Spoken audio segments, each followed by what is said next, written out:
Hi guys, welcome or welcome back to my channel. I am Vibrant Soul Tarot and I'm super excited to have you here today. So today's pick a card reading, we are going to be looking into that person or that person on your mind's intuition and what has it been trying to tell them about you. So what has it been kind of nudging at and have they been listening to it? So first things first, I just want to say this is not what their fears have been trying to tell them. This is not what their ego's trying to tell them. This isn't even really what their mind's trying to tell them. We're going to be solely focusing on what their intuition is trying to tell them about you and about the connection here. So with that being said, let's go ahead and get into the pile selection. We have these 4 piles to start with. Pile number 1, we have the Angel Wisdom Tarot deck along with this Hemimorphite Tower crystal, whatever. Pile number 2, we have the Gentle Heart Tarot deck along with this Rainbow Fluorite Key. Pile number 3, we have the Influence of Angels Tarot deck along with this Aura Coated Howlite Tower. And then for pile number 4, we have the Power Crystal Tarot deck along with this Lapis Lazuli Heart. So please take your time in choosing your pile. If you do need more time to choose, you're more than welcome to pause the video here. When you do have your pile selected, I will post the timestamps for each one in the description box below for your convenience. And I can't wait to see you at your reading. Bye! Hi Pile 1 and welcome to your reading. If you chose the Angel Wisdom deck or if you chose the Hemimorphite Tower, then welcome. So this Hemimorphite crystal in particular, let me just make sure you can see it, is a stone that is known to sharpen your intuition and to make things clearer, but it's also a stone that is in direct correlation to the throat chakra. So this could be definitely their intuition trying to point them towards some sort of truth here about you. And also it could have to do with some sort of communication as well. Oopsies. So I'm just going to shuffle this really fast. We're going to be looking at the oracles to kind of get this overall energy of what their intuition is trying to tell them about you, and then we're going to be clarifying more or less of that with the tarot. Okay, so let's go ahead and look and see what their intuition is trying to tell them about you. So the first card that we have here is the Strength card.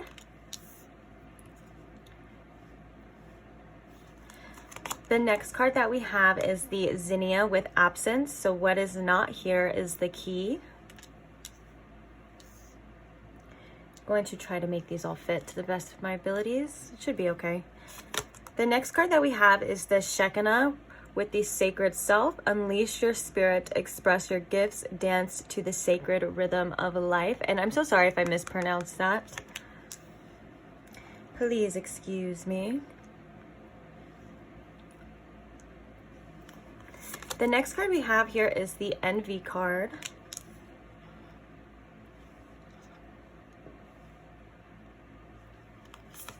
The next card we have here is the Jump In card with Andromedan energy, adventure, and say yes to change.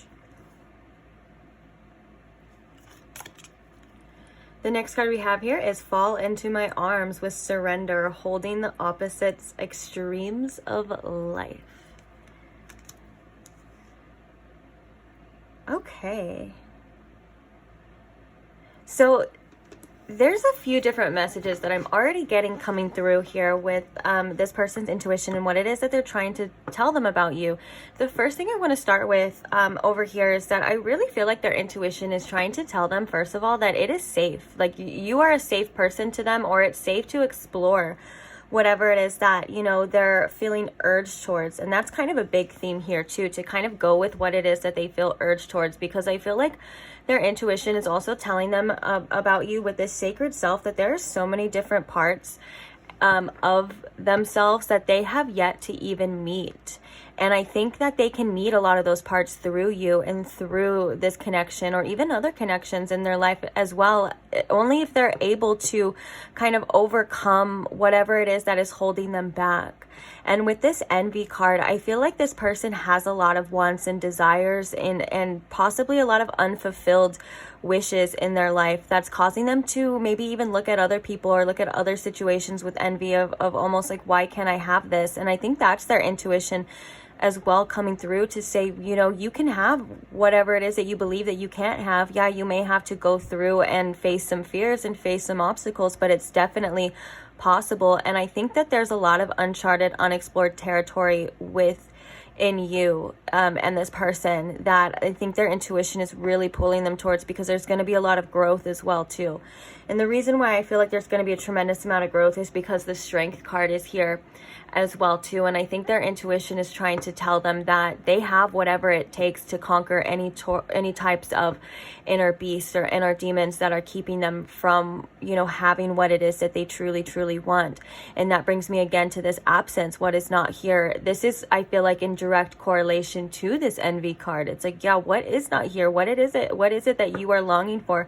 What it is that you want? I can't even, like, I don't even know how to like say that now, because I said the same sentence so many times. But whatever it is that they want, and what is stopping them, what is holding them back within themselves. And you know, a lot of this is through this connection as well. I feel like a lot of this is facing aspects of the self that this person probably didn't want to face, because I do sense that there is a lot, or at least some sense of an avoidance style here within this energy. But with this jump in here too, like I said, I do believe that this person's intuition is telling them to just go for it, to just see what happens. You have so much to learn, you have so much to discover. And I want to say, and another message coming through with this person's intuition is really like, it's not that serious. You know, like not everything is like life or death, or, you know, I think that there's also a lighthearted energy that this person's intuition is trying to guide them towards within this connection. That could also be like if you're kind of a very lighthearted person, or if you have those aspects to you that where you're like, maybe I'm the type that doesn't take things too seriously. That's a sign as well that they're being urged towards you, because I feel like this person may just sometimes just take life and take certain things in relationships a little too seriously, to the point where they hold themselves back a lot because they don't want to screw it up, or they don't want to look stupid, or you know what I'm saying. And I think their intuition is telling them to just do it. Don't think about it. Just do it. Like, follow your heart. Follow what it is that you want. And I think sometimes this person's mind may overanalyze and cloud that, and they may end up holding themselves back or avoiding certain things in life, you know, aka relationships and connections, avoiding those things just to avoid heartache and pain altogether. And I think that their intuition is also trying to say with this, you know, holding the opposites and the extremes of life, just that, you know, relationships and life in general. Because, and the reason why I'm saying relationships and life is because, you know, a lot of the times things reflect how we view life as well too, like how we review or how we view, oh my gosh, I can't talk with this pile, how we view our relationships is the same, you know, way a lot of the times that we view life. And that I think that their intuition is trying to get them as well to accept that there are both sides to this, that yeah, that it's not all like black and white, that, you know, you're going to hurt somebody sometimes and other people are going to hurt you too, but it's all a part of the beautiful experience that, you know, we come here on this earth to really experience. And I think that what they're really, the main message that I'm getting with this as well too, is that it's time for this person to really go after what it is that they want, go after what it is that they desire, regardless of, you know, their ego or all their fears holding them back. Because it's I feel like this is almost a lesson for this person as well too, because there's so many different things to explore. And I think it's really beautiful that, you know, this card even talks about unleashing your spirit and expressing yourself and dancing to the sacred rhythm of life. That's really following your intuition and kind of this beautiful flow. So I think the main message so far here about what this person's intuition is trying to tell them is to just go for it, like to dive fully in, and also explore the parts, you know, that aren't so pretty. And I think that that's beautiful about connections too. And I think that's why the first thing I said about this connection is that that their intuition is trying to tell them that it's safe to love in this case scenario, or it's safe to explore, because that's such a beautiful energy to be able to, you know, take off your mask, or your everyday mask, which we all have one, and be able to explore the huge range of emotions and feelings that connections bring us. And in that, it actually deepens the bond tremendously, but it takes a lot of bravery to be able to do that. And that I believe that, well, I don't believe, but I feel that, you know, until maybe later in life, a lot of people aren't even able to do, you know, and I do believe their intuition is trying to tell them as well with this envy that there's a lot of potential here. And I think it's time for them to, the reason why they may be holding themselves back, or the reason why, you know, they may be looking at this as like, oh, you know, it's not for me, maybe it's for other people, this kind of envy, or I wish I could have this, is because their intuition is trying to point out within them that there's something within themselves that they're believing that they're not capable of having this, or they're not capable of taking care of this, you know, this type of connection as well too. And so regardless of where it leads, or what happens in the end, there's so much, like I said before, potential and growth and experiences that are going to bring this person closer to themselves at the end of the day. And it's going to bring them closer to learning about who they truly are and what they're truly capable of. Because with this strength card, like I said, you know, it's taming the inner beast within. That's why a lot of the time in the strength card, it's a woman opening the beast's mouth. She has quite literally tamed the beast, or at least has it under control, you know, for the most part.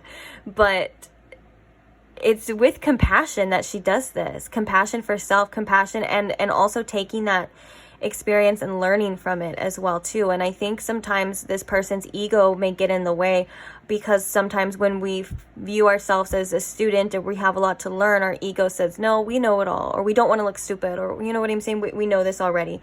And again, that's something that holds this person back from completely immersing themselves emotionally into this connection and diving into it head first, kind of like how you see in this image as well. And I think a lot of it is surrendering, because the first description of this is quite literally surrender. And that's something that I honestly see a lot in the relationship readings, is people holding themselves back, not wanting to surrender fully because of fears, because, you know, of past pains. And so their intuition is telling them here, you need to push through that. There's something so much more beautiful and better on the other side. Quite literally, you can see it in this card, that there's something so much better on the other side. That's why this person is in this kind of like dark castle. Even though normally when this card comes out, it's usually it's usually like a message to be grateful. But intuitively in this reading, it's telling me that there's so much more on this other side. It's all golden and beautiful over there. And this person's just watching it and looking at it. Not getting too close, not going after it, not doing anything about it. They're just looking at it like, well, woulda, coulda, shoulda, wish I could have that, you know? And their intuition is saying, well, you can. There's a reason why you feel this way inside. There's a reason why you have these urges. There's a reason why you have these desires. And it's because your heart and your intuition is telling you to go for it. Like, you can do it. So I think that there is an avoidant attachment style a bit within this person that they're trying to get their attention to as well too. Like, stop avoiding this, you know, look at why or what it is, you know, and what's holding you back. And also, I think that there's just, their intuition is really saying, like, I'm hearing, like, oh, be humble. Like, be humble and learn and grow and just allow yourself to, like, experience. Okay. I think we're going to get into the tarot now. I kind of know when I start repeating myself. That means it's time to look at more. So, let's go ahead.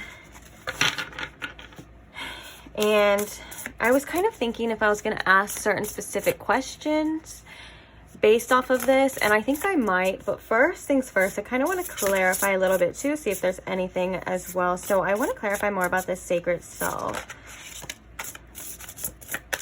So we have the Two of Swords.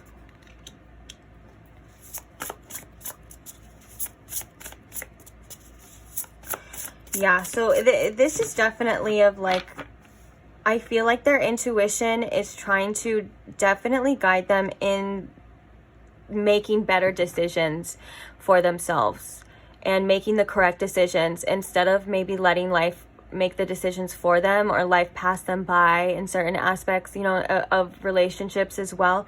And I really am drawn to the fact that it says on this card, follow your own heart rather than trying to make others happy. And I feel as though this is, you know, following their own heart, regardless of what it is that their mind is telling them, regardless of what it is that anything else is trying to say, and that their intuition is coming through, I feel like, as this sacred self, you know, at the same time. And it's really saying like, I'm here, I'm leading you, but you have to be the one to choose. You have to be the one to decide, you know, like I think their intuition is showing up a lot of the time in as like nudges, of course, like, and I think a lot of the time when it comes to you in this connection, their intuition is showing up as desires and wants and stuff. And so it's really just right now, I think this person isn't making any decisions right now. They're kind of still deciding when the choice can be so clear. You know, especially in a reading like this, it shows that it's clear what to do and what they want. But, you know, I think in this person's mind and this person's head, like I said, they were over analyzing before to the point where they've almost made it so confusing. And I think that their intuition is trying to cut through these illusions. And I'm hearing that it, like, yeah, I keep hearing that it could be so simple if they were to just follow it. If they were to just follow that heart, follow that inkling, or just do whatever they wanted to do. Like, as in, like, what, like this desire, instead of judging themselves. Interesting. Oh, look at the bottom, we have the Nine of Swords. So this is saying that, you know, it is a lot to do with anxieties and fears. I'm hearing as well as fears of being perceived, you know, kind of being the one to initiate or being the one to just flat out say like, hey, look, like, let's do this. Like, I'm really feeling you, pile one. Like, I want to explore this. I want to, you know, I want more from you.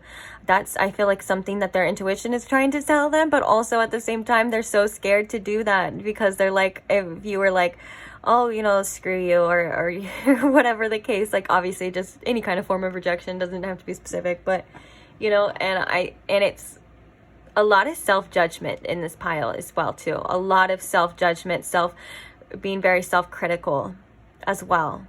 Over-analyzing, overthinking to the point of crippling yourself altogether. Okay, so what else is this person's intuition trying to tell them that...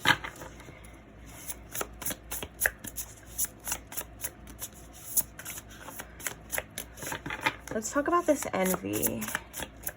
And then I want to ask, after this, I want to ask, what is this person, what was it? It's not, yeah, like almost like what are they avoiding here in a way?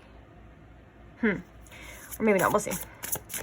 Sorry, you guys just gotta bear with me. I'm just gonna ask them as they come, but let's talk about this envy. Let's clarify, because that was the actually, so sorry guys, that was my initial plan, is I was gonna get the oracles and then we were gonna clarify more with the tarot. So I'll just stick to that until any other questions arise. It's a little unorganized today. I know, I'm sorry. I'm usually not like this. Forgive me, pile one. Okay, so what is this envy about? Can you tell us more about this envy here, Spirit? So bottom of the deck, we have the Seven of Pentacles. We're just going to quickly look at them. So we have the Star. We have the High Priestess coming out in an intuitive reading.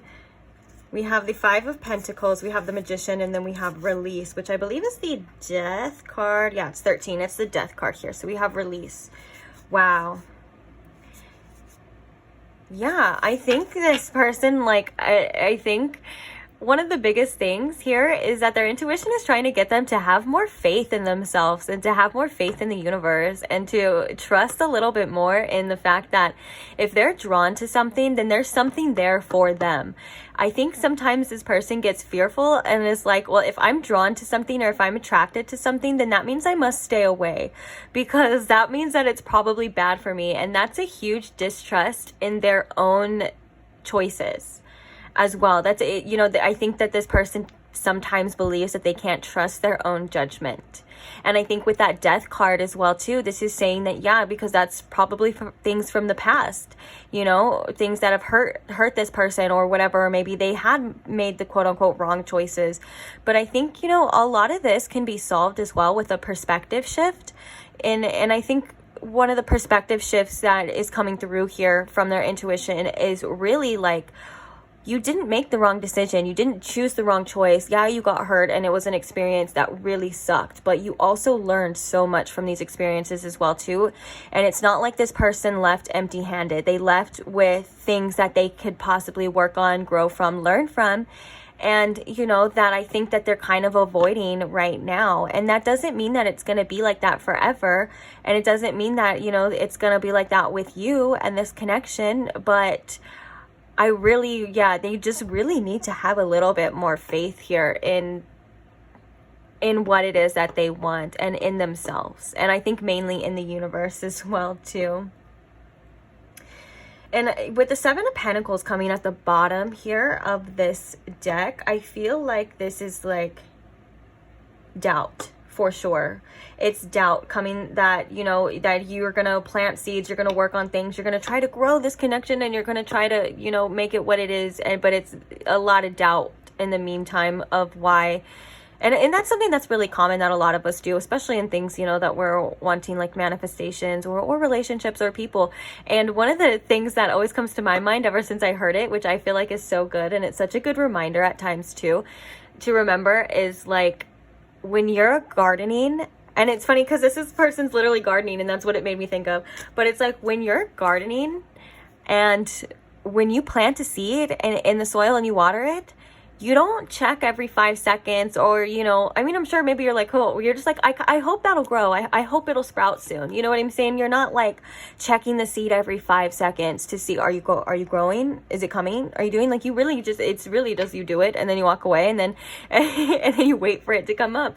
And that's kind of like, you know, a good example of what we do when we make a choice and we're like, okay, is it okay? We're like so micromanaging or hypercritical over like what it is that we want because we have like, we don't have enough trust or enough faith that it's gonna come, you know. And I think that's important. That's something that this person, that's why I'm gonna put the star card here. I think that's important for this person to like really have at this time is faith in themselves and you know, trust in their intuition here. So let's talk about this jump in card. What else can you tell us about this jump in card? Say yes to change is popping out here too. Yeah. You know, if you want something better, if you want something different, you have to embrace change as well too. So what about this jump in card here for pile 1? What is their intuition trying to tell them? Anything else? Ooh. Yeah, the 8 of Wands. I mean, that's basically very much self-explanatory, and that's kind of what we were saying with the jump-in card, is just go for it. Where do you feel led? Like, dive in. The 8, I love the imagery of this 8 of Wands here as well, too. It's like fireworks, it's fast, it's like whoosh. And you know what's even crazier is that there's a moon right here, too, which moon represents our emotions and our intuition. It's like, just stop hesitating and just do whatever it is that you feel, you know, that you want to do. Like, I just literally heard Spirit say, don't be scared. Don't be shy. And I'm laughing because they said it like that. Like, don't be scared. Come on. That was cute. All right, so okay, let's talk about more of this fall into my arms, and specifically holding the opposites and the extremes of life. Like, there's a lesson here for this person as well too. Oh, okay, so I'm kind of already hearing it from spirit, and it's to understand that yes, they have experienced horrible things too, that they have experienced the extremes on both sides, and I think what they're focusing on because of that is the extremes, like the experiences that aren't obviously the best or good, or I don't want to say best or good, because they are good they're for our highest good sometimes, but like the ones that are like not the ones that we want to experience. Like, of course we want to, you know, experience the sweetness, we want to experience the joy, the, you know, the success and all of that stuff. But I think that this person is focusing a lot on the opposite end of that spectrum, and it's again, it's causing them to have fear, it's causing them to lose a little faith and to hold back a lot in this connection instead of just fully embracing. But let's see any other cards as well too. So I kind of want to get after this as well too. I want to get like one or two, or I always say like, oh yeah, I'll get one or two channel messages, but then they all end up coming out and I end up taking them anyway. So I just want to get some channel messages from this person right now. Not necessarily from their intuition, but to see kind of like what this person's feeling right now too. Oh, we have the Lovers. Oh, I love that. I love that so freaking much. Because it's like the lesson of this reading of following your heart. And I think it's like embracing the deepest aspects of the love aspect too, the opposite end of the spectrum of the pain. And I think that's something that this person fears a bit because of it actually ending up to be a lie, or ending up to be like, I'm actually picturing, I don't know why, but I'm actually picturing Scooby-Doo, like, you know, at the end where they catch the monster and they're like, they take off the mask and they were like, it was Mr. Jenkins the whole time. Like, I think that this person is like, okay, this is love, this is everything that I want it to be, like, this could be so beautiful, and then boom, the mask is taken off and it's like, this is pain, this is horrible. This is like, you know, everything that I was trying to avoid. That's kind of a fear, I think, that with this person. And I think their intuition is saying that to embrace it. Like, there is going to be love here. There is experiences here that, you know, are going to make you feel so good, that are going to help you understand that the universe isn't out here to just hurt you. It's not out here to just be against you, that there's so much more to life than that. And so, you know, in turn, you can't just keep holding yourself back.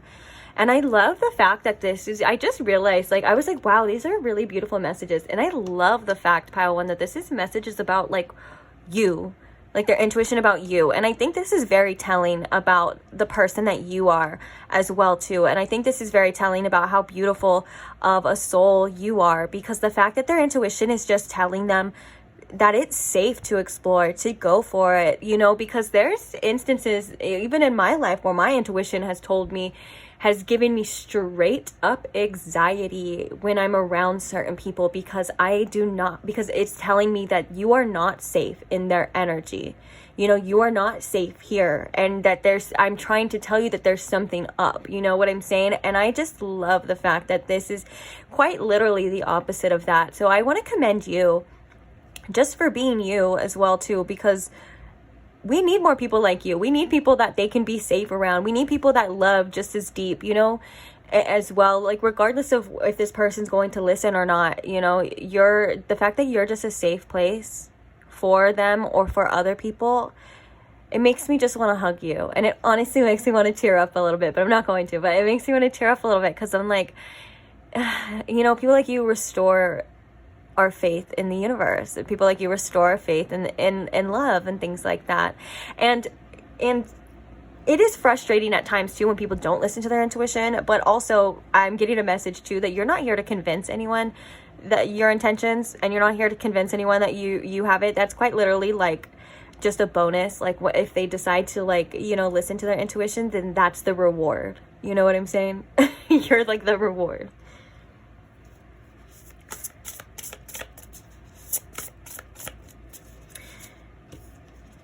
I feel very drawn to Archangel Raphael here in this reading as well too. So he could be significant for this connection, or if there's any kind of heart chakra healing as well too, or heart chakra opening, you know, Raphael's on that ass.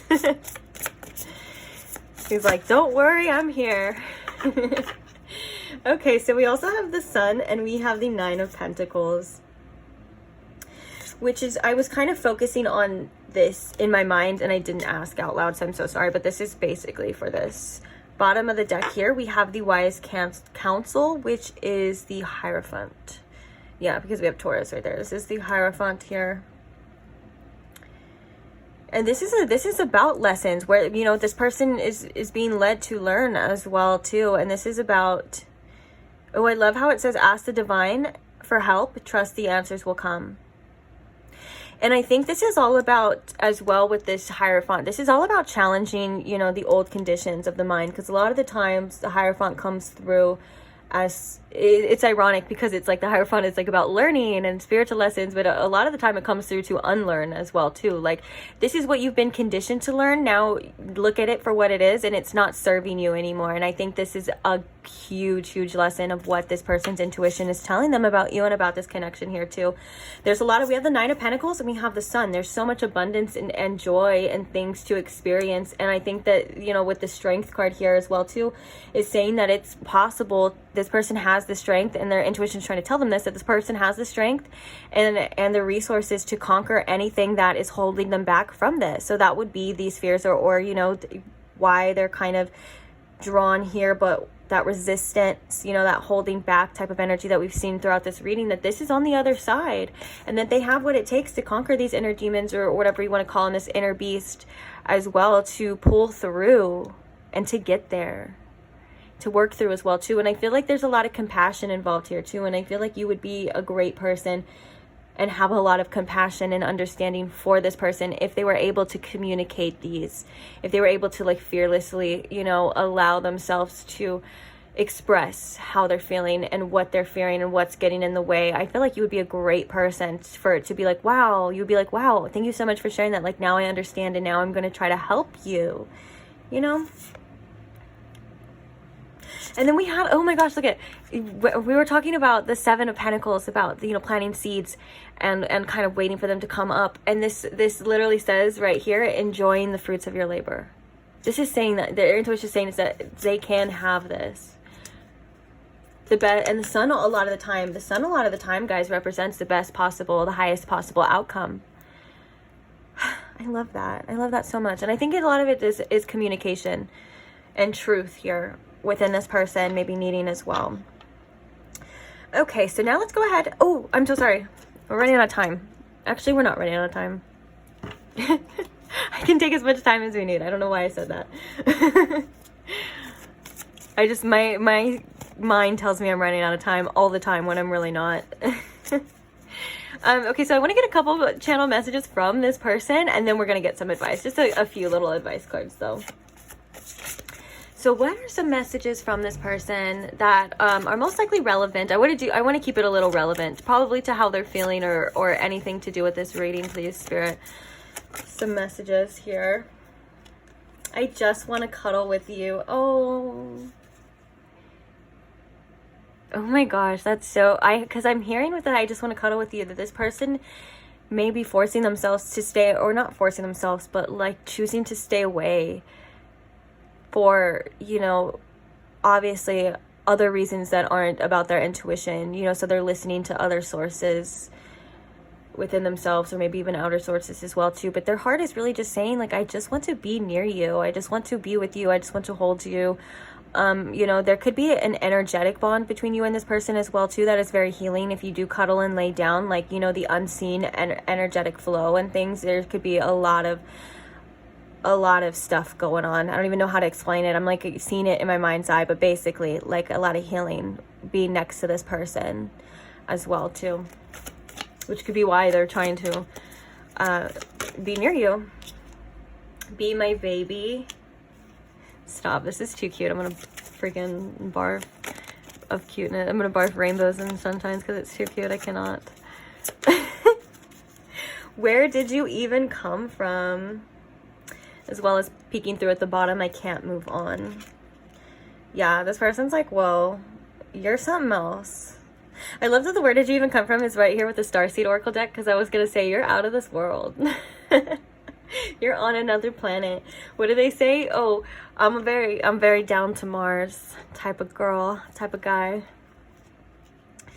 Yeah, so this person does have they feel so drawn to you in such a loving way. In such a very innocent way that I think another thing that their intuition is telling them as well too, that it's okay to be vulnerable like that. I think that's a challenge as well for this person. And they're obviously, if they can't move on, this is again their intuition coming through and saying like, there's a reason here. There's something here that you still need to see. You need to explore. You need to experience. Like there's a hello. Hello, I'm calling for you. Okay, so this is popping out as I was trying to put it away. It's I regret so many things. And I think one of the biggest things that people do regret are the things that we never get to say. You know, we regret the things that we don't do the most. All of those woulda, coulda, shouldas, you know, are definitely big regrets for all of us. Like, especially if we have a lot of feelings and we have a lot of things weighing on our heart that we just want to say. One of the biggest regrets is we never even got to say it. You know, you see that and a lot of times when people pass on and stuff too. It's like, they're like, oh my gosh, I wish I could have just told them this. And the truth is that we can. But we don't think, or either we don't think to, or we're, you know, so focused on other things, or we're in our own mind. You know what I'm saying? It's like, sometimes readings like these are a good lesson as well too, to just say how you feel, because you never know, you may not get the chance. And that's something that I've actually been working on as well too. When I wake up and I try to do a little morning meditation, one of the things I focus on is death and things, and all the things that are ending. And I know that sounds kind of morbid, and it sounds like, okay, like you're trying to have a good day, a positive day. Like, why would you focus on death? Because there's an immense amount of gratitude that comes with the remembrance that we're not given every day for sure. You know, that it's also a blessing to wake up and to still have this day. This day is yours, and you have the chance to do whatever it is that you want with it, because it's not promised, you know. And I think that's something that's a beautiful lesson as well too, something beautiful to remember. All right, so let's just get a couple cards here for you. What advice do we have here for my lovely pile ones, my beautiful pile ones? Okay, so these are sassy messages. Don't get offended. I'm so sorry. This comes out for me all the time too, even about other aspects of life, like not even about relationships. I'm not focused on relationships right now, but just your guys' relationships. I'm living curiously through you guys' relationships at this time. No, I'm just kidding. That's so funny though. That's actually really funny. Because I'm like, maybe I am. Oh, okay. No, okay, so let's go ahead and get into it. It says don't be stocky, but I feel like the best right here is spend your energy on something or someone worth it. Don't go where you are not invited. Now, this is telling me here that you may be focusing on things that aren't the best for you right now as well too. So whatever that is to you, this could even be this focusing too much on the situation. I'm not saying don't focus on it at all, but focusing too much on the situation, especially if things aren't, you know, in the physical, like where you want them to be, like, you know, kind of release control. But also, I believe that this person has their own realizations and things that they are needing to realize. Yes, their wants are obviously for you, and it's so cute and it's so beautiful.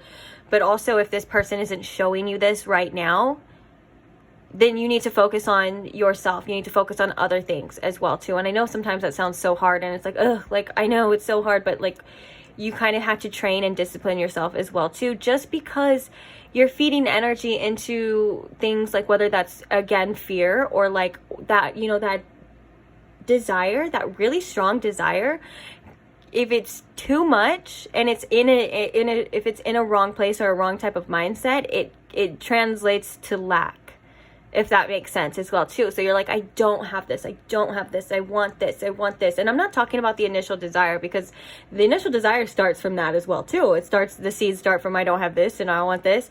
But then comes that action, then comes you doing something about it. So if you're not able to do anything about it right now, then I think, you know, there's more important things that you should be focusing on. And I really believe that Spirit's coming through to say to focus on yourself right now as well too. Your life, your wants, your desires when it comes to, you know, the changes you want to make in your life, and even maybe in yourself, you know, whatever the case is, like just focusing on having the best life for you. And then when people come in, or when it's time, like if this situation, you know, if it's time for a union or whatever, if this person listens to their intuition, you know, whatever, all of that kind of stuff, you'll be so set in your life too. You'll be in a good place as well too. You'll be in a specific place for receiving, which is going to be really important too. So don't focus too much on things that aren't able to give you anything back at this time, you know. And don't worry about what they're doing all the time. Don't sometimes you just gotta loosen control and let things play out the way they're meant to play out. And even and one of the biggest things that I feel like we unnecessarily do to ourselves is because even if we realize we don't have control of the situation, like we don't have control of what other people do, but we're still kind of like looking and trying to see what it is. That's kind of torture on our end as well too, because it's like, well, even if you were to see something you didn't like and you can't do anything about it, so now you're just sitting there with that information and it hurts or whatever, you're feeling sick because of it or something, you know what I'm saying? And with that, it's like you could have just not known and you could have just let it go. But maybe that's just my outlook or my opinion, because I've learned a lot of times, especially if it's none of my business, I've really learned to just mind my own damn business, because I don't really feel like being upset that day. I don't feel like worrying about a problem that I have no control over or doesn't even really affect me. Like, just mind your own business, girl, is what I tell myself. Okay, and then the last one that we're going to do today is comparing yourself to others is pointless. Things may not be as they seem, just do you. I love this. This is such a good, reminder as well, is that quite literally things are never what they seem, especially on the opposite ends. You know, someone's telling you about their life and blah, blah, blah. It's probably never what it seems. And social media is never what it seems. All of those people are fake, photoshopped, their lives. They're only showing you the best, the highlights. You know, on social media, people usually only post the quite literal highlight moments of their life, the best of the best. You know, and it's not always like that. There's a lot of things behind closed doors that, you know, aren't the same, that aren't that way. And so when we compare ourselves to these unbelievable standards, whether that's, you know, look wise or emotion wise, or we're supposed to feel this way, or we're supposed to have this, or we're supposed to do it this way, you know, it's supposed to be that way, that just creates more inner turmoil in ourselves. It creates more conflict within ourselves, and it's unnecessary conflict, because you are exactly how you're supposed to be. You're doing what you need to be doing, and you're right exactly where you need to be until the universe or your intuition or whoever says otherwise, you know, until it's time to move. You're okay right here. There's always, you know, your surroundings always have some value to them as well too. Your experience, even if it's an experience where you just freaking hate and you're like, this is so stupid, I can't believe I'm meant to be here, this is so dumb, I don't want to be here anymore, I want more, I want better, I deserve better, you know, there's still something of value to be taken in that experience regardless. And so yeah, but also don't compare yourself to anyone else or anyone else's life or anyone else's experience. There's no right or wrong way. There's no rules. We all individually come here with our own plan, our own experiences, and our own things to do. And it's quite literally different from other people. So when we compare ourselves to, you know, we compare apples to oranges, or we compare trees to bushes, it's obviously we're going to find something different or find something wrong, you know, about it. But it's not wrong. It's just different. It's not for you, and it's, you know, you get what I'm saying.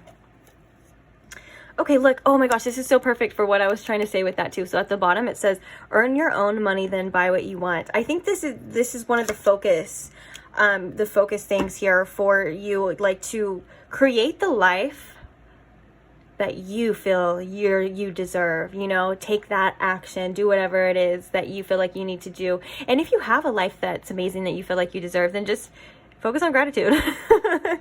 There's nothing else you need to do then, I guess. I don't know. But you know what I'm saying? Like right now, things are working out with this person. Like this person is trying to realize certain things. Their intuition, like this person's intuition, this person's spirit team and things, they got this person covered, is kind of a message here as well too.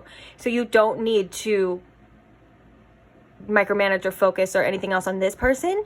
They're doing their own thing, you know?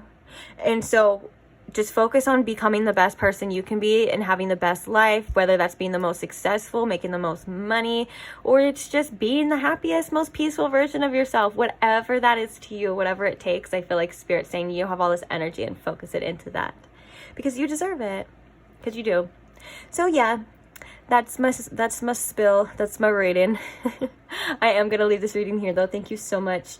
If you stayed till the end, you know I love you for that. Don't forget to like or subscribe so you never miss another reading, or else I probably won't pop up again. You may never see me. And I want to do a quick shout out and thank you to anyone who supports this channel in any way, whether that's commenting and sharing your story, sharing your experience, commenting something nice, whether that's sharing the video or just liking it. Liking it is one of the most simple things you can do to support the video, support the channel. And it means so much to me. It shows me that you did somewhat enjoy it, or you got something out of it, or whatever the case, or maybe even if you just got a little bit of entertainment out of it. Like, I'm cool with that too. Whatever your little beautiful heart desires, you know. I'm just, it's your world. I'm just living in it. Okay. So, thank you for letting me read for you. And I can't wait to see you guys in the next reading. Bye. Hi, Pile 2, and welcome to your reading. If you chose the Gentle Heart Tarot deck, or if you chose the Rainbow Fluorite Key, then this is your reading and your messages. So welcome. So the first thing I'm going to look at is actually the crystal that you chose. Rainbow fluorite is good for clearing up confusions in our mind. I think it's actually known, or it's been called the vacuum of the mind, because it kind of sucks up any clouding thoughts, any negativity, anything that is in the way of our truth or our intuition in this case. So I think this is about seeing things clearly and understanding what the truth is rather than what our minds are trying to tell us. I'm sorry. So I believe that's kind of like a main message. Oh my gosh, I was gonna say a main key point of this reading, and it is a key. Also, their intuition could be trying to lead them to unlock certain doors, open up more doors when it comes to this connection as well too. Or your intuition holds the key. All right, so I'm just pre-shuffling this, and I'm going to set it to the side. We're going to use it in a second. First things first, we're going to get the kind of overall message or messages of what this person's intuition is trying to tell them about you, and then we're going to clarify or get any more information as possible with the tarot as well.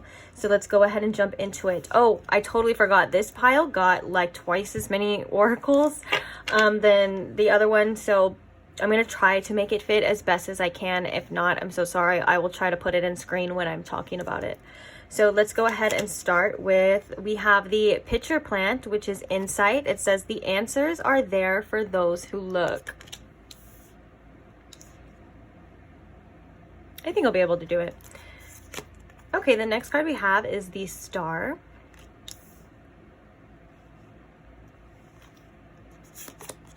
The next card we have is wait. It's not yet time. Things are being woven.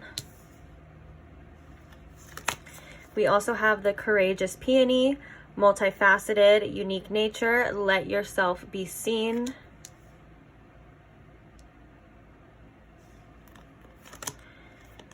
We have the Holy Spirit. Expect miracles. Remember that only love is real. Miracles will occur naturally. Spirit has your back. Holy Spirit, activate, activate, activate. Holy Spirit, activate. Okay, I'm sorry. That's actually, this is like my favorite card in the deck as well too.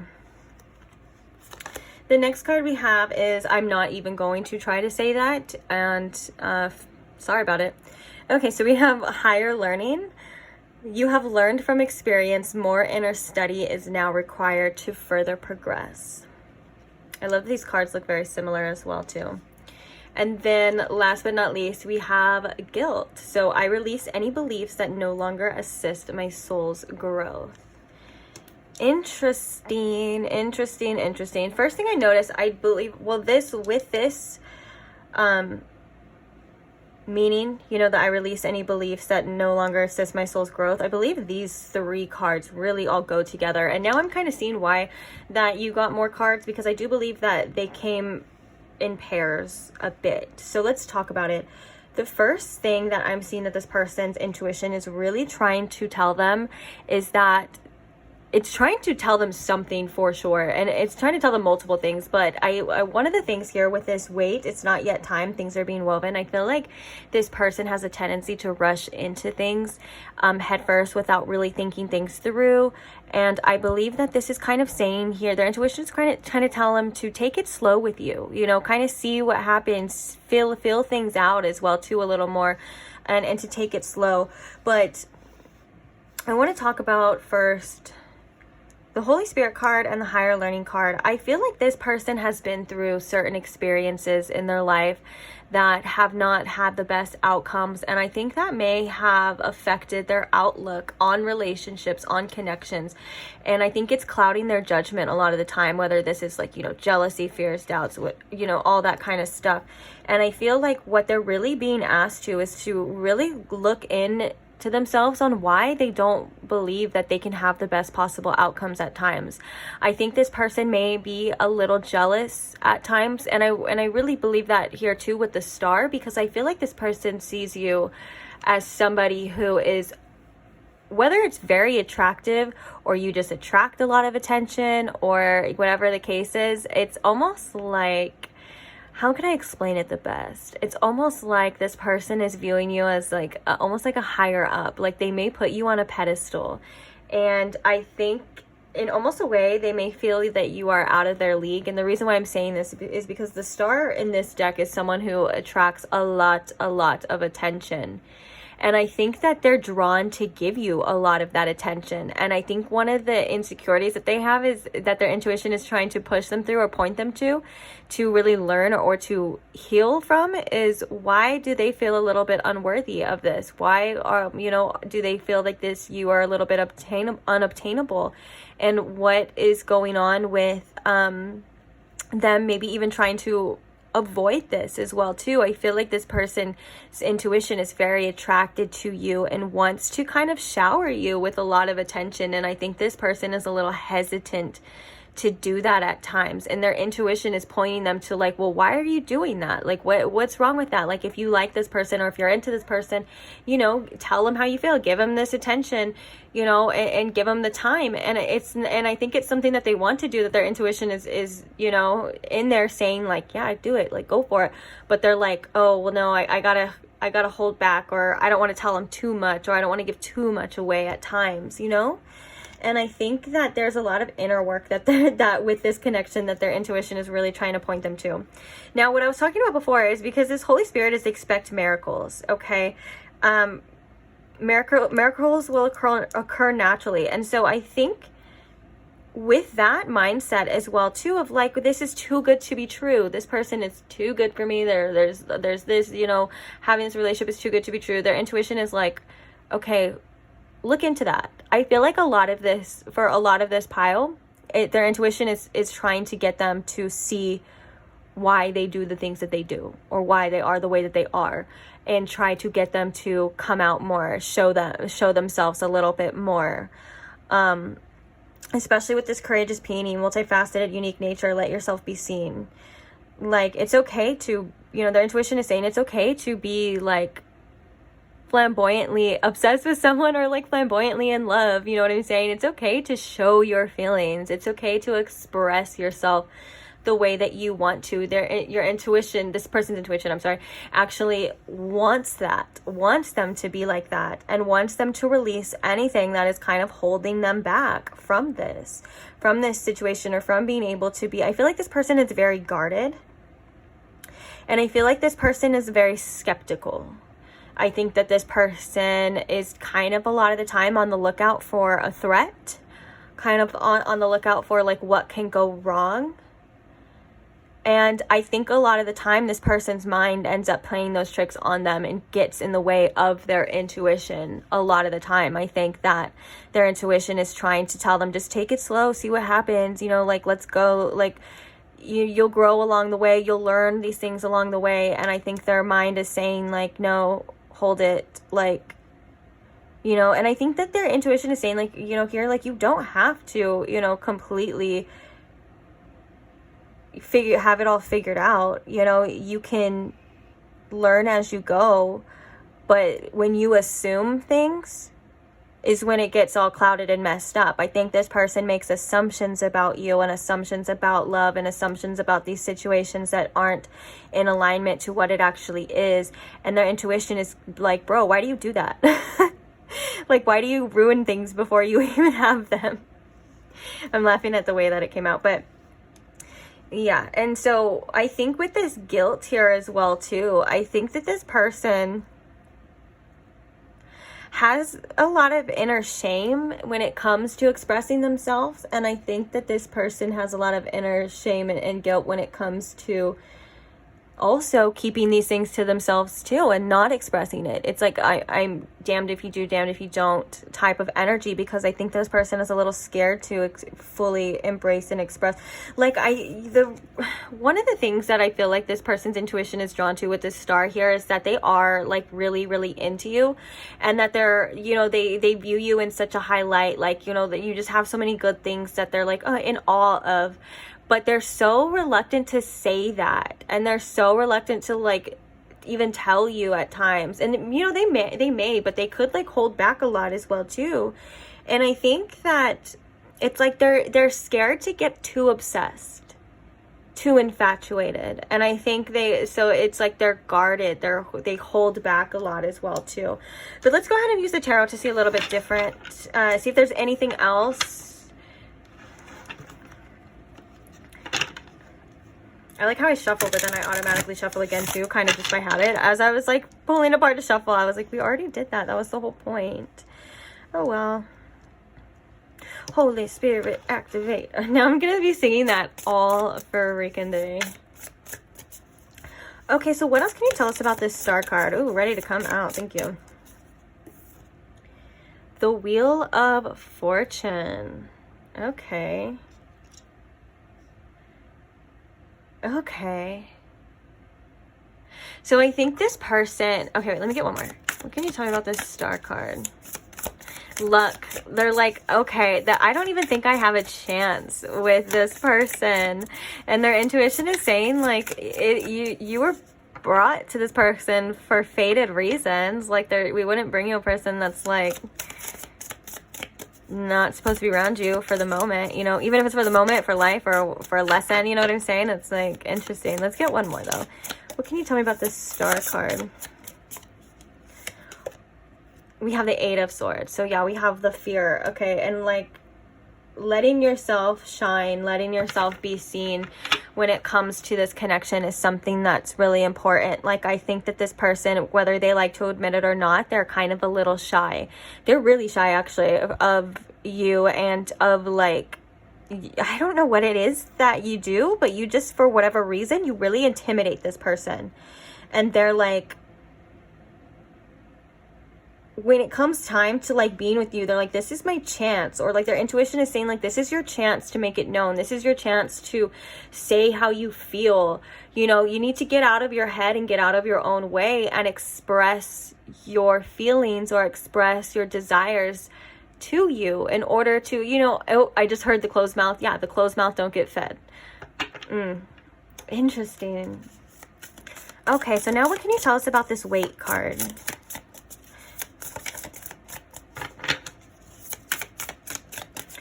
Can you tell us about this Weight card, that things are being woven? Ooh, we have Judgment. This is again kind of telling me to not, you don't have to have all the answers. You don't have to rush into everything and know everything. Like, there's actually... there's a lot of angelic energy around this pile for sure. For sure, Archangel Gabriel is coming out too. And that is the angel of speaking your truth. But it's also seeing truth for what it is. Even in this card, her eyes are closed, but the only eye that's open is the third card, because this is like a wake-up call. Almost like when it's time, when it's ready, like this person will know. And their intuition is going to tell them as well too, you know, like it's almost again like, you know how our ego tries to be like, well, I need to know everything about this situation, I need to know what this person is or who they are, what it's going to be, how it's going to end up, you know what I'm saying? And their intuition is like, whoa, slow down. Okay, we're going to give you one step at a time, but don't worry, we're going to give you all the information you'll need to know when you need to know it. Like, this person's not going to go without having the information that they need at the time, but it's like, you know, things will slowly start to make sense. They'll slowly unravel. The truth will slowly, you know, come in the situation. But I think that this person is trying too much to like figure it all out at once or jump the gun. And this is again that kind of overthinking, that clouded energy, to where now it's a little bit harder to believe that or to trust that or to feel that, you know, as well too. And also there's a message here that maybe this person kind of does hesitate at times a little longer than they should, wait a little bit longer than they should, over to like, you know, not trusting their own judgment or fear of being judged here as well too. There's a little bit of both, and I think that's where the confusion comes. It's like when you know, our intuition is kind of like that, where it's like, all right, when it's time, like, trust me, you will know, you'll do it, it won't even be a second thought, you know what I'm saying? But like, we get confused and mixed up by, well, what if I don't know, how am I supposed to know, you know what I'm saying? And then our intuition is just like, shh just, you'll know. Okay, and what is this courageous peony about?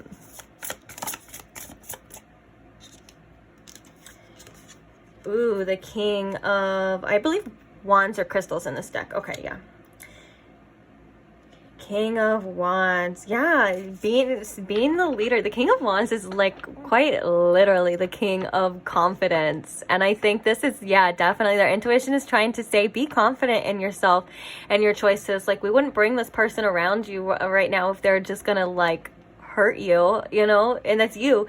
Like, we didn't bring this person around you to make you feel like crap or to reject you. And I think that's kind of this, you know, expect miracles type of mindset as well too. Like, you know, their intuition is saying it's okay to, you know, think on the positive side. It's okay to think highly of yourself when it comes to a situation like this. In fact, I think confidence is the key here for the way that this person is going or needing to interact here within this situation.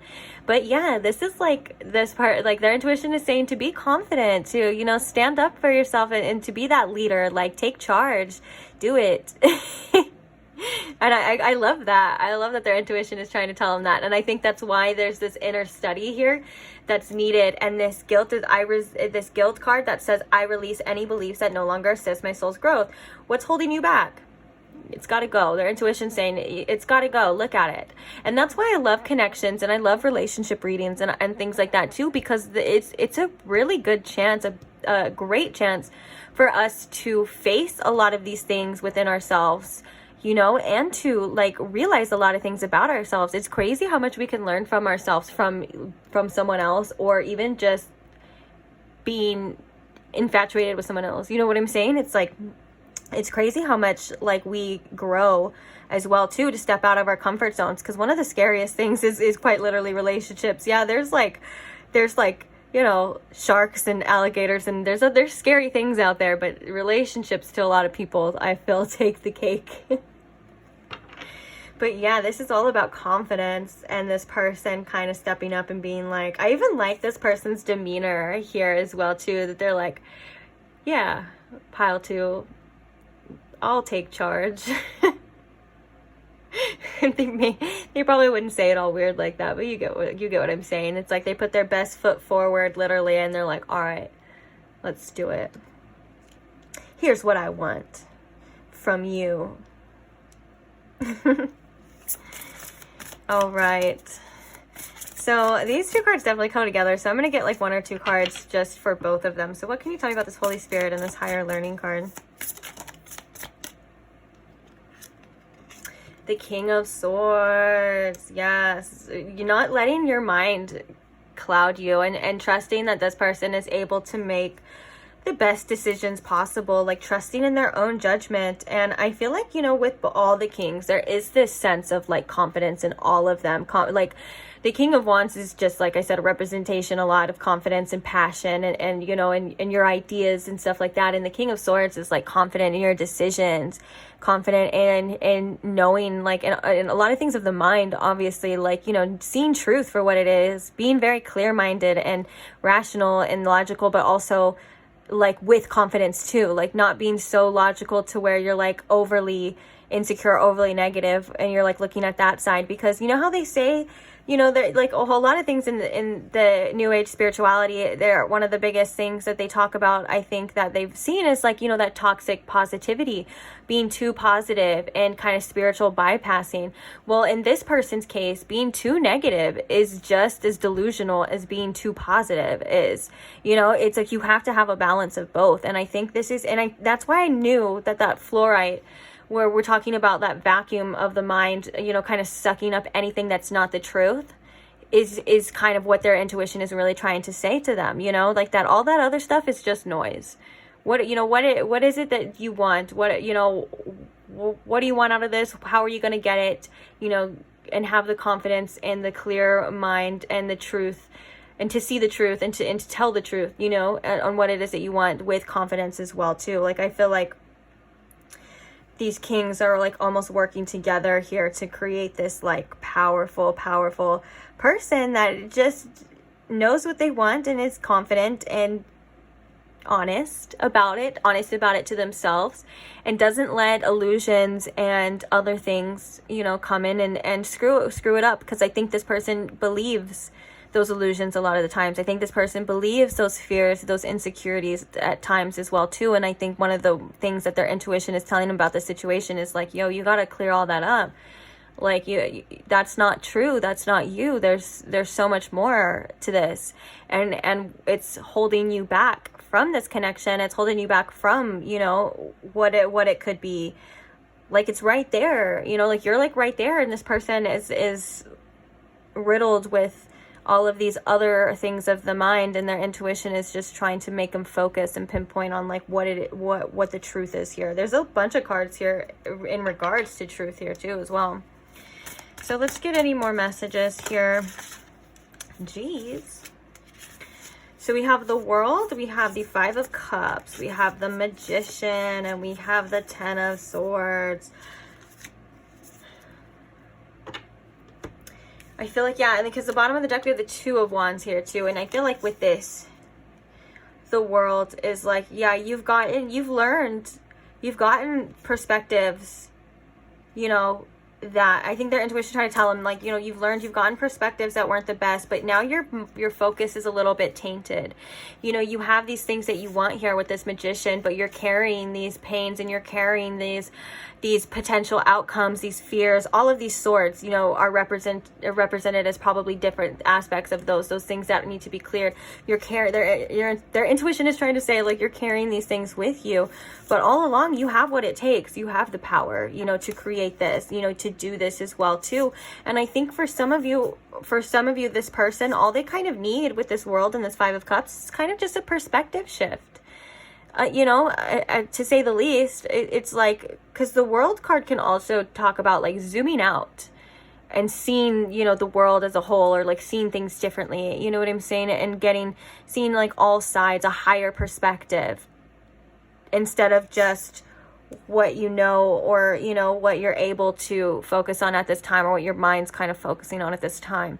That would be like, you know, the possibilities are also endless. Like how we were talking about being too negative, too positive. Yeah, just like there's a side that this could go wrong, you know, and this could go wrong, and things like that. But there's also a whole other side as well that it can go spectacularly right. Like if you're going to look at one end of the spectrum, you have to take it into accountability the other end. And I think with the Two of Wands coming here, it does really affect this person's outlook, and it affects this person's decisions and their future. It does, because it's literally they're creating their own reality here, And it could, I think their intuition is saying like, you're not choosing to create the best things. You need to come back and you need to be in control and choose what it is that you want to create, not what it is that you're fearing, or not what it is that you just are accepting or thinking that it is. That's a huge lesson here with this person. I feel like it's kind of like it's in each one, it's like the same lesson repeated. It's interesting, guys. So now what I want to do here, now that we kind of got that, what their intuition is trying to tell them, and you know what, I honestly know that spirit is so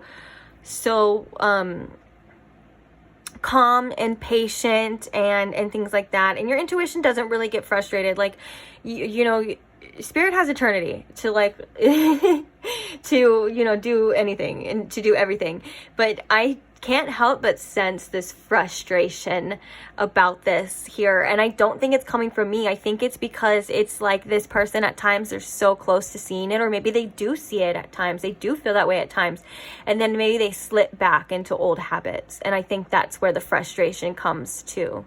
And then, you know, with that world card as well too, this is old cycles, repeating old cycles. And I think spirit's like, for what? That's what I heard. Like, for what? Like, just, you got this. Okay, so let's go ahead and get some channeled messages. Not necessarily from their intuition. This is going to be from them now. Like, so what? Maybe what it is they're feeling about this situation. Anything they want you to know. Oh, this one came out first with pile 1 too. Which is, I just want to cuddle with you.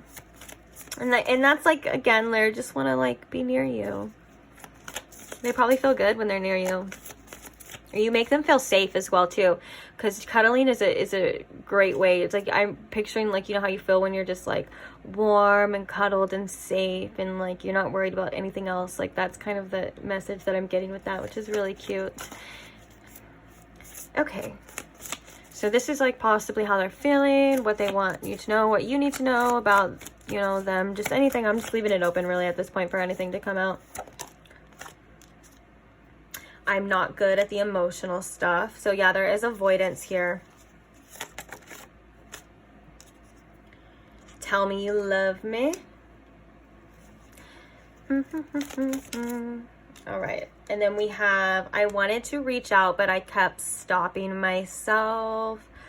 Yeah. Yeah, we can tell. I think this person has a really hard time. Bottom of the deck, we have, I regret so many things. And you know, this message came out with pile 1 too. I don't mean to keep comparing you to pile 1 or whatever, but I'm not even saying like if you felt drawn to it in any way, but I mean, if you do, then I would maybe check it out. But other than that, this, I regret so many things. The message with that was like, you know, especially when it comes to things like this, like I wanted to reach out, but I kept stopping myself. I wanted to express myself, but I kept stopping myself. I wanted to tell you how I feel, but I kept stopping myself. One of the biggest regrets that we, you know, we have in life is all the things that we didn't get to do, or all the things that we stopped ourselves from doing, you know, like that's the biggest regret to ever have, is to just to not know the answer, to not let ourselves experience it. And I think that's very telling. Oh, look at this, is confirmation for before too. I have trust issues. I think that's what this person was. Yeah, this person has trust issues, not in other people, especially with someone like you that they feel gets a lot of attention. They're like, oh, I can't be the only suitor, so like, you know, they'll probably think that those clouded thoughts would probably tell them that you're just gonna hurt them anyways, or you're gonna cheat on them or whatever. And I'm not saying that's true at all. That's that kind of truth, that untruth that their intuition is trying to remove, you know. And also, but yeah, it's like, I think that this person, above all else, they want to just feel safe with somebody. And I think one of the biggest things that they do is get in their own way and not allow themselves to be safe or to feel safe, so they emotionally avoid. And for some of you too, there's, you know, if this person is kind of emotionally unavailable at times, there's, it's a little tough love, but you know, I feel intuitively like saying it.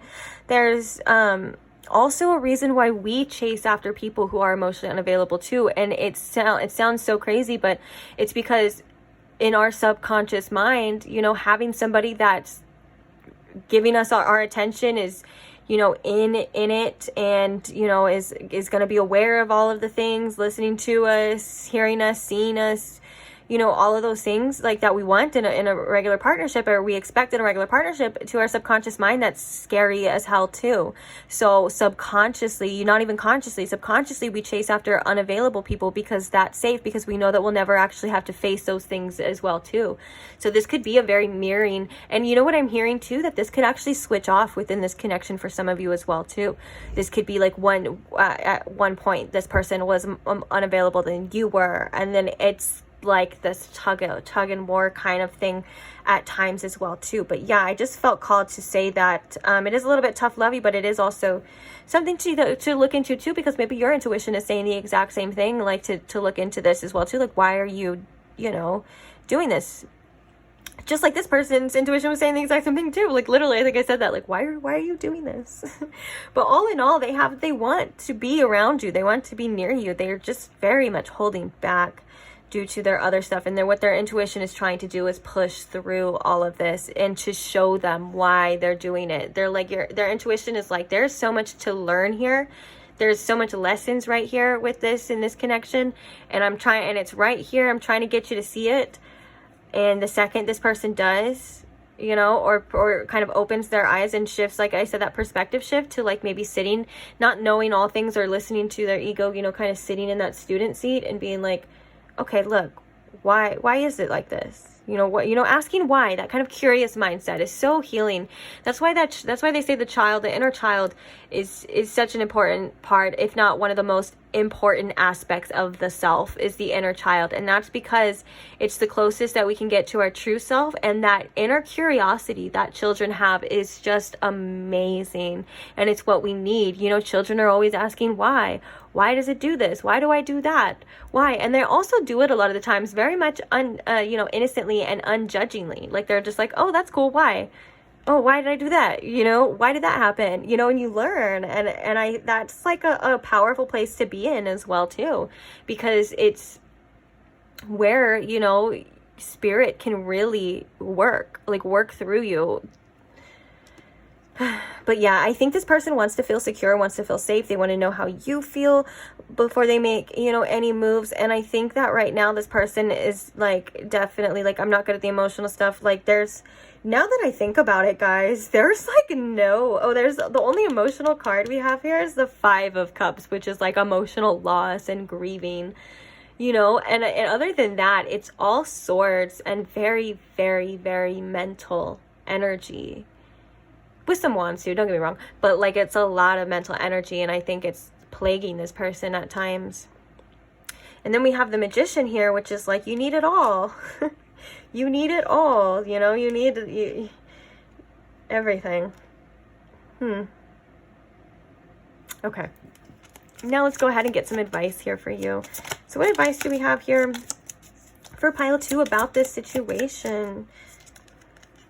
You're already cute. Focus less on appearance, more on character. Acting right makes you even more adorable.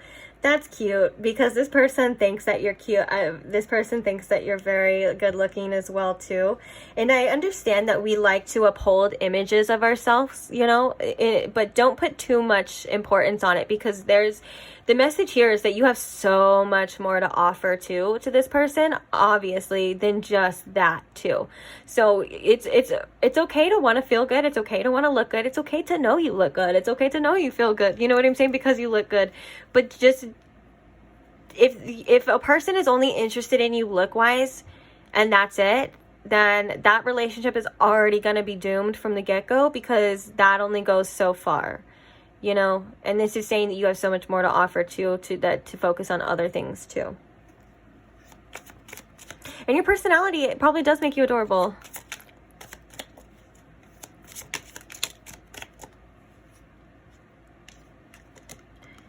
Education before romance. No matter what happens with love, no one can take away your education, your training, or your degrees. You support yourself. Oh, I love this too. This is something that I feel is important. And it doesn't mean that you can't date, you can't have relationships, you can't see this person or anything like that. But the Spirit's really just saying to make sure that you have your eggs in a basket, all your eggs in a basket before you you know, try to help anyone else, or you try to work on anyone else. You know, it's your life as well too. So, you know, build the life that you want, whether that's in your career, whether that's anything, you know what I'm saying? Or that's just learning things about yourself, because education before romance can also just indicate learning about you. What are your wants? What are your desires? What are your tics? What are your triggers? You know, what can't you stand? You know, all of these things are as well good for you to look into before relationships. And also you learn a lot of those things in relationships too, but I think that the main message here was the first one too, like, you know, to build a solid foundation for yourself so that you never have to rely on anyone else, and no one else can take that from you. Like it says, like it's like when you are in a relationship and you're being supported by your partner, there's nothing wrong with that. There's nothing wrong at all with being supported by your partner or living that way, but you will have a tendency to feel dependent on them. Or you have a tendency to, if something happens and you guys break up, it's like you feel like you're starting all over, you know? And if you have your own stuff, your own house, your own life, anything that you feel like you would need, you know, if that were to happen, then anything else and anyone else is just a plus. So they better come correct too. Like if you're making your own money and you're living your own life and anyone else tries to come in, you're not going to want to, you know, deal with BS. You're not going to want to deal with drama. You're not going to want to deal with people messing up all the things that you've worked for, that you've built. You know what I'm saying? You're only going to want people that enhance your life, that make it better. And specifically when you're good on your own, that's a powerful place to be, because like it's just that, like, no one's gonna come in and make you feel worse about yourself or make your life worse. You're gonna be like, heck no, get that out of here, I was perfectly fine without you. And then so when they come in, you're gonna be like, all right, if they're making your life more enjoyable, they're giving you, you know, good things, then that's a sign of like, okay, yeah, I can see where this goes. Okay. The next card we have is rejection hurts like hell. Feel the ache, then pick yourself up and get back out there. You are resilient. This could be fears of rejection as well here too.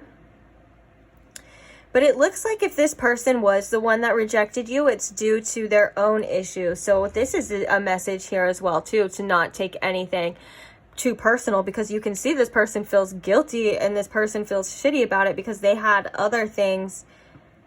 Like basically, for example, I don't know if this had happened, it doesn't have to be in your case, but if this person ghosted you, this person definitely ghosted you because they were unsure and they wanted to still have some sort of control over the situation, and the only control was to just end it or to ghost before they got ghosted, before they got rejected. You know what I'm saying? That's seemingly kind of what I'm seeing here.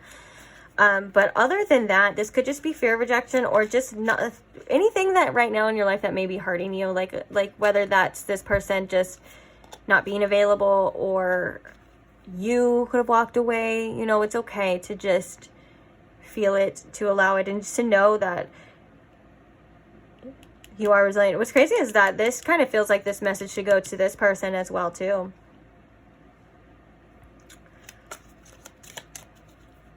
Yeah, get back out there when you feel like you can, though. Like, regardless of whether it's with this person or someone else. Like,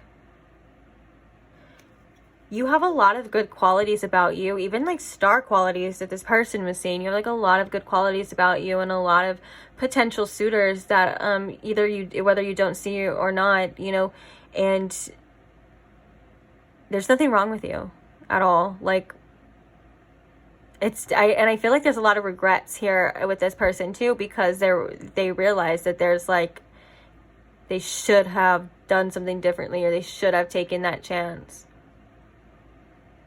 I'm hearing that they just didn't want you to, for whatever reason, to have the upper hand, because that was scary to them. So now they made you feel a little bit less than. So please don't take that personally. Okay. Do I want one more for you guys? Oh, we'll just do this. Accept every part of yourself. You are light and dark, attractive and messy. Embrace it all. Yeah, even the parts of you that you don't find attractive, you know, you are still beautiful regardless. And that beauty also does come from within. And when it comes from within, it shines out in a different light than just outer, and it's something that no one can take from you. Like, accepting the parts of yourself that you were once insecure of is again another powerful place to be. Like, for an example, say that you know, you were maybe bullied because you were a little, to other people, like a little chubby, or maybe even you were bullied because you were so skinny, because, you know, that happens too. Regardless of whatever it is, you know, when you accept those things about yourself and you love them regardless, and you're like, you know what, it's okay that I am this way, you know, it's okay because that's me, you know, what am I going to do? And you can always try to change it, whatever it is, but just accepting it in the meantime is a powerful place. Because let me tell you, then when someone else tries to tell you who you are, or someone else tries to make you feel bad about those things that you've already accepted, it does not hit the same.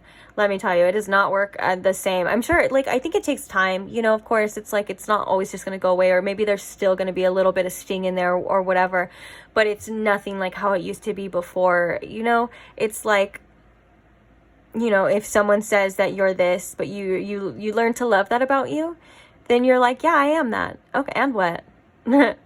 Is there a problem with you? Like, are you okay? You know, it kind of makes them feel like stupid, or like stupid. It's like, they're like, oh, they can't get to you. They can't get you like how they thought they would. You know what I'm saying? And that's a powerful place with self-acceptance as well too, is not letting anyone tell you who you are, because you know who you are. Not even me. I'm not telling you who you are. You know who you are. Or anyone for that matter. I've been seeing there's, you know, some people I've been seeing like some comments as well too, of people, you know, taking advice that upset them from other readers or other people, because they were a trusted source. And what I want to say to that is that this is why you need to develop that relationship with yourself. And this is why you need to always trust your gut. If something does not feel right, then don't do it. And what I like to say too, another perspective shift as well, instead of like, for some people, you know how sometimes they comment on the readers like posts and they're like, you don't know what you're talking about, you know, you're done, blah, blah, blah, which is not serious. It's just because it wasn't resonating for them, you know. Instead, it's like a chance to, it's like a chance to use your discernment. This is practice. Hey, that's not for me. Okay. You know what I'm saying? Same thing with like someone telling you to quit your job and to go out there. Like, if that makes you feel so uncomfortable, you know, then don't take that advice. Like, that's probably not for you then. You know what I'm saying?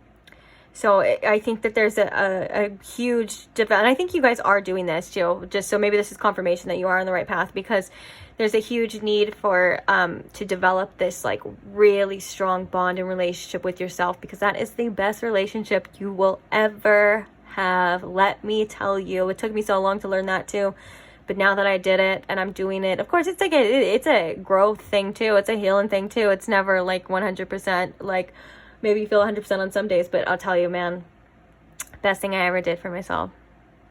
So yeah, on that note, I think I'm going to leave this reading here for you. Thank you so much if you stayed till the end. You know I love you. Thank you to anyone who supports this channel in any way, likes, comments, shares, any type of love. I really do appreciate it. I'm so grateful for you. If you did like this reading and you're not subscribed, go ahead and subscribe so you don't miss another one, or else you may never even see me again. And that would be sad. So thank you so much for letting me read for you as well too. I really enjoy these readings and I enjoy our time together, and I can't wait to see you guys in the next one. Bye. Hi Pile 3, and welcome to your reading. If you chose the Influence of Angels Tarot deck, or if you chose the Aura Coated Howlite Crystal, then these are your messages. So far in the other piles, the crystals that they chose were very intuitively telling to what the reading was going to be about, or they were very much on theme, I guess you would say. And so with this one, we have Howlite here, which is definitely a stone known to shed light on issues, to clear like certain confusions, and also I think with this reading specifically, to get to the root of a problem or a conflict, and to see things clearly in that, to see maybe why, like what was the root, what was the source of it. And so with that being said, I do believe that this is most likely going to be a part of whatever this person's intuition is trying to tell them about you. So with that being said, I'm just going to quickly shuffle. We are going to be using this tarot deck briefly after I go over these oracles, because we're going to see the overall message or messages of what this person's intuition is trying to tell them about you. And then we're going to be using the tarot deck to clarify or get any more deeper messages into this, or if it's one thing or multiple things. I'm sure it's multiple things, but let's go ahead and find out, shall we? So the first card that we have is awareness. Wake up, roll the clouds away, and look. That kind of sounds eerily close to the Howlite description there, if I can be quite honest. The next card we have is the cold shoulder.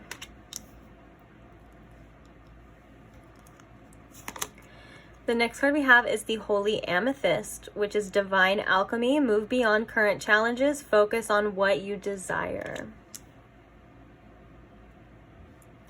The next card we have is the Divine Director, intervention and purpose. Divine intervention is occurring.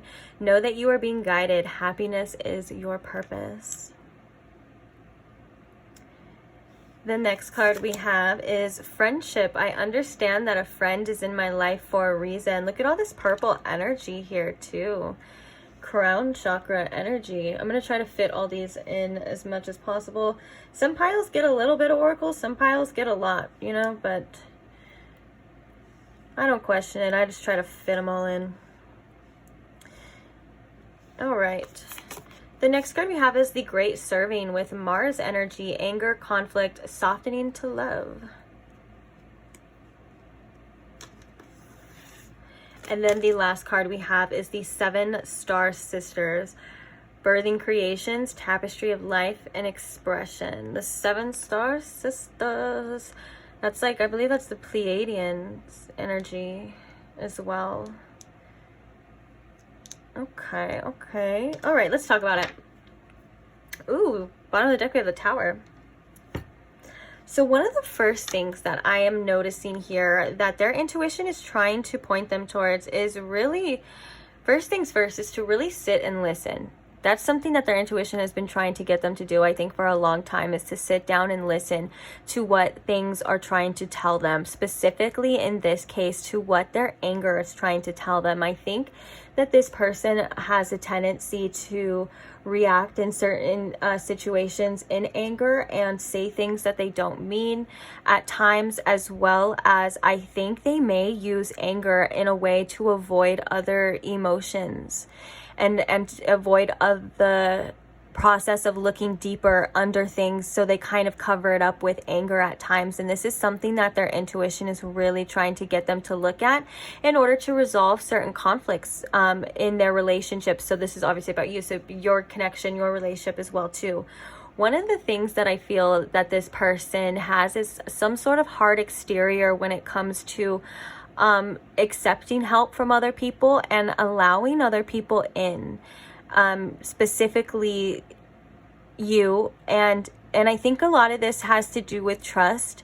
Like with this friendship, it says, I understand that a friend is in my life for a reason, and I think this person has been hurt at times and is guarded to the point where they just don't trust anyone or anything. And I think their intuition is trying to point that you are in this person's life to help them, and that you are in this person's life to not you know, be that person that turned them cold, or you know, that situation that hardened them as well too. I feel like you're actually here to help them soften up and to open up to love and to open up to receiving as well too. But there's just some things with the cold shoulder that this person refuses to face, or refuses to look at, or refuses to bring awareness to. Now, I don't think that that's forever. It's just what their intuition is trying to get them to do. And then we have, you know, the Holy Amethyst and the Divine Director. This is obviously divine energy trying to come through, and I feel like it's their inner divinity as well too, trying to come through and open up and show them that, hey, look, you can allow things to unfold. You can allow yourself to be happy. Like, we're gonna be here to catch you if you fall. It's okay. Like, you're gonna be okay. But we also want you to experience things and experience the beauty of life as well too, and experience the softness of these relationships. Like, I feel like their intuition is saying that you don't always have to be so guarded. You don't always have to be closed off, and you don't have to dispel any type of person that triggers you in any type of way, because it's okay to, you know, explore. And I feel like another thing that this person's intuition is trying to tell them is that when they do get triggered, because it's just it's a matter of life, especially in connections of all sorts, you know, all shapes and sizes, it's just a matter of time where someone's going to say something that, you know, triggers the other person. And I think one of the biggest lessons their intuition is trying to show them is it's important on how you respond. And I think instead of responding with anger or immediately jumping to conclusions at times and saying things, you know, or maybe even possibly this person has like burned bridges in their past because of the way that they reacted or the way that they are, you know, at times. And I think their intuition is really trying to get them to like sit with that like trigger, and to sit there and before responding, sit and ask yourself, why do you feel like this? Is it really the other person, or is it you, you know, or is it truth that you're seeing from this person, or is it something else, you know, that you're reacting to? I think there's like roots that goes deeper and deeper and deeper. And I think this person's intuition is really wanting them to explore this so they can have the best, most authentic, most loving relationship with you, or with this connection, or it just in life in general. And I feel like this 7 Star Sisters, it's talking about, it's this tapestry of life and expression, you know, being able, this person's intuition is wanting them to express themselves in a way that I think at times makes this person really comfortable. So that would be like being vulnerable, being emotional, and like expressing more, a whole range of emotions and feelings, instead of just masking them, you know, or pretending like you don't care, or masking them with anger, or, you know what I'm saying, or pushing people away and that sort of thing. Because I feel with this friendship card that their intuition is saying that you are here to, you know, be a friend, whether that's, you know, whether you guys are intimate or whatever, or you want more, whatever the case is. You know, I'm looking at the friendship as in like someone that you can rely on, someone that you can trust, someone that you can open up to. And a friendship is someone that you have a bond with and that can help you, you know. And I think this is something that their intuition is really trying to open them up to and to tell them. And I think that if this person is the type that kind of runs when they are triggered with this cold shoulder, or says things that they may not mean, or says hurtful things, I feel like this is maybe coming to your attention to try your best not to take these things personally. Of course, your boundaries are your boundaries. So what you allow is what you allow, and what you won't is what you won't. So I'm not here to change that or say to take anything, you know. Of course, if you don't want to take disrespect, I would never tell you to do that, or, you know, or whatever the case is here. What I'm saying, you know, have your boundaries as well too. But for the most part, I feel like opening up to love and opening up to kind-hearted connections and sweet, even I think this person may find that cringy at times. And you know what? We're all cringe, and everything is cringe if you look at it that way, to be honest. And I used to be like that too. I used to think, oh, all this lovey-dovey stuff, that's so cringe, and this and that. And now I freaking love that stuff. Now I'm like, give me cringe. You know. And also, you know, when you have awareness on that, it's like, if someone calls you cringe, it's not even like hurtful anymore, because you're like, really, am I cringe, or am I just showing you, opening up a window to your own inner shame that you're looking at that you don't want to face? But am I cringe, or is that the case? Because that's usually the freaking case. But And speaking of that, this person could have been shamed when they were younger, or like throughout their life, shamed for having really strong emotions, for feeling really strong things, you know, in their childhood or whatever, which may had you know, caused this person to firstly close off, or to say it's dangerous to express my emotions because I'm not getting received in the way that I want to be received. I get misunderstood, so now I don't do that anymore, you know, that kind of thing too. And this is kind of what their intuition, of course it's a relationship, deep healing, their intuition is really trying to point them towards when it comes to you as well. And I think that there's a safety here within you that this person is reluctant to believe, and their intuition is trying to say, hey, look, yeah, that's true. Like you can be safe with this person. And I think it's not even just more or less of you. I think it's safe just being loved unconditionally, or being held without the fear of persecution or without the fear of something going wrong, you know, that sort of thing here. But I think a lot of it is shame too, is what I'm hearing. A lot of shame for feeling the way that you feel, for doing the things that you do. And I think that this person's intuition is saying just allow themselves to open up and be free with their feelings and emotions and things, and that you are a safe place, or at least it's, and you know, the thing about that too is that, you know, anyone can be a safe place, but you have to, you know, we have to understand and we have to accept that people are people, regardless, that they're going to hurt us, whether that's intentionally or unintentionally, whether that's with the things that they say, the things that we do and stuff. And that's just a part of life, and that's a part of relationships, and that's just, you know, friends, family, things like that. We all end up accidentally hurting someone in some way, shape, or form. And I think that if this person were to accept that and to open up and to realize that it's not as scary or as bad as they may think it is, because they have the power to face these things, you know, to look at it and to see it for what it is eventually, then I think it'll be a lot easier on that person. But let's go ahead and get some tarot cards. Let's see. So what can you tell me more about? Okay, so sorry, pile 3, that cut out. The reason why it cut out is because it had a card. I had a card come out, obviously right here, that showed some drawings of some nudity. And since YouTube has been super strict on restricting my videos, even if it's like comes out for a second, like a glimpse, and then I cover it, then the video is restricted. So yeah, so I didn't do anything else. I just got that covered, and we'll explain it right now. So I asked what this cold shoulder, if Spirit could tell me anything more about this cold shoulder card, and the Lovers came out. And so this is really telling me that, yeah, right now this person is kind of in an avoidant energy of this like deep feeling, this deep love right now. And that's kind of, again, what their intuition is trying to point them towards. Also, the cold shoulder can talk about, it can talk about not everything needing a reaction.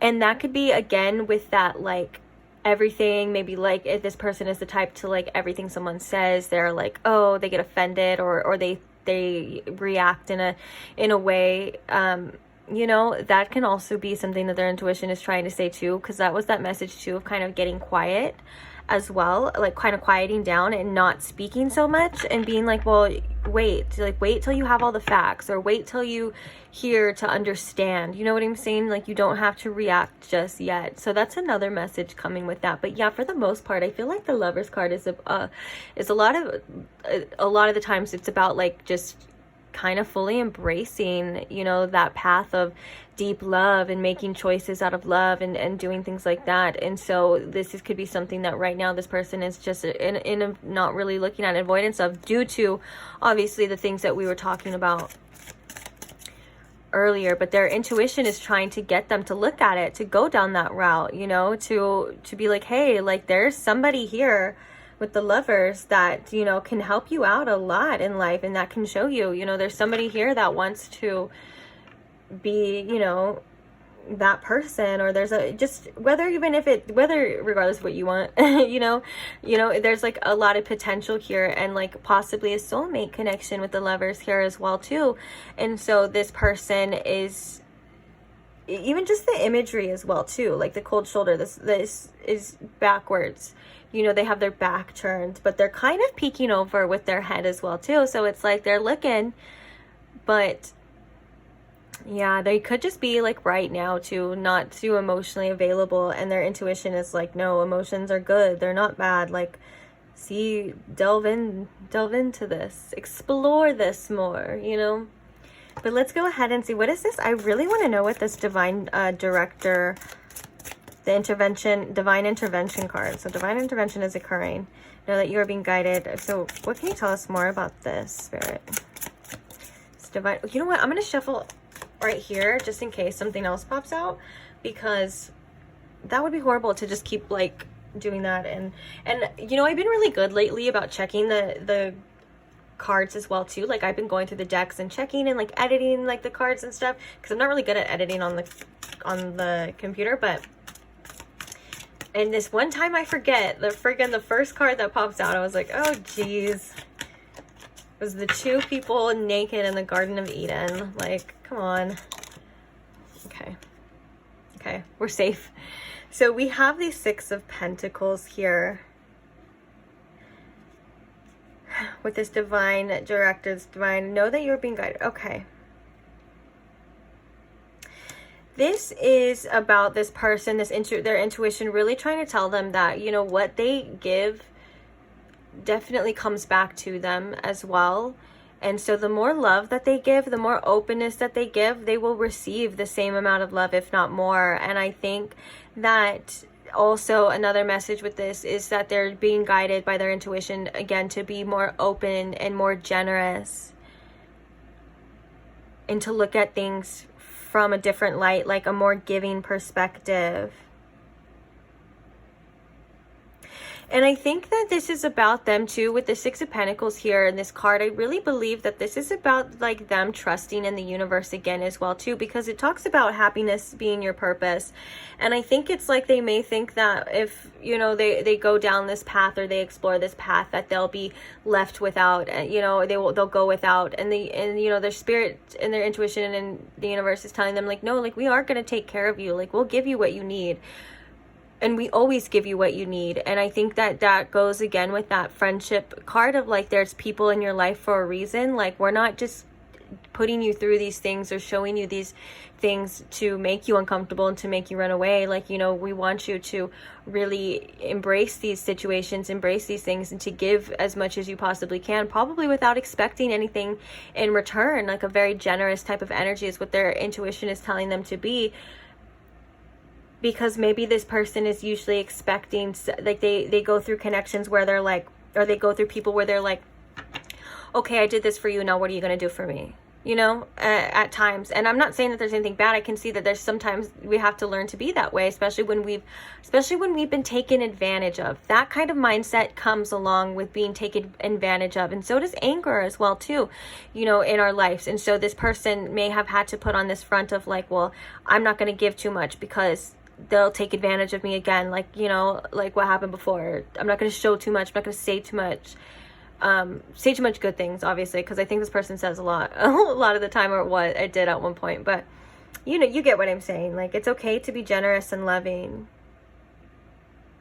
I think it's going to cause a lot of change as well too. All right, let's get some more cards here about what is this person's intuition trying to tell them. I'm all over here now. I'm like, eh. Okay, oh, look at it. We have the Page of Pentacles and we have the Page of Cups. Yeah.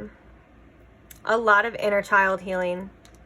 A lot of inner child healing. And we were seeing that before as well too. That I think a lot of this person's guards and barriers when it comes to love may have started very young. And I think that their intuition is trying to get them to look into that and find the source as well too.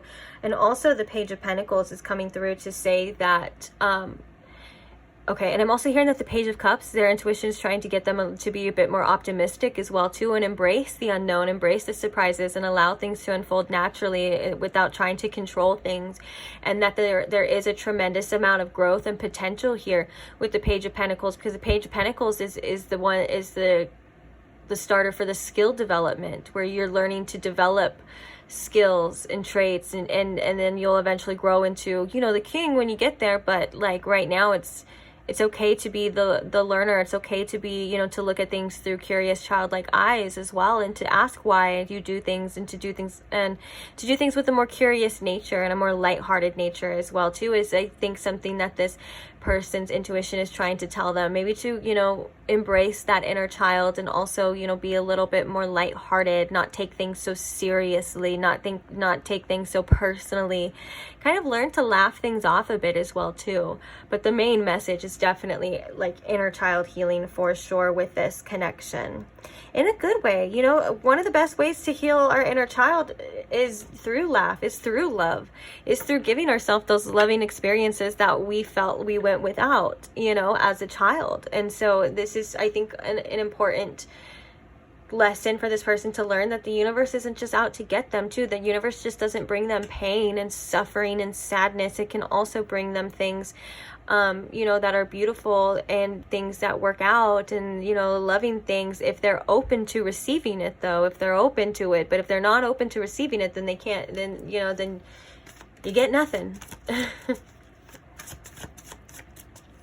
And that's why I think that Six of Pentacles is also coming out as well too, with the Divine Director. It's like the Divine Director, you know, it's being open to divine help, being open to, you know, Spirit coming through and saying, look, I'm gonna help you. We're gonna send you, you know, someone that's gonna take care of you. We're gonna show you something, you know. And Spirit can't really do that, or it can't unfold naturally if this person's very closed off and hesitant. So their intuition is telling them to open up a bit, open up to help, ask for help as well too. I think we said that in the oracles too, that this person might be a little bit too independent when it comes to like asking for help, or saying, maybe being vulnerable, like showing, they think that it may be any type of like weakness of showing like vulnerability, of being like, hey, I need help, or I need support or something, you know. Oh my gosh, then we have the Sun coming out as well too, right? As I was saying about the positive aspects, you know, their intuition is trying to get them to embrace positivity. And the Sun is my yes card in the tarot. The Sun is my best possible outcome in the tarot. I saw 1010 on the clock as well too, you know, to let things end and embrace new beginnings as well too, cycles ending. But yeah, this is about, and I love, honestly, out of all the decks that I own, wait.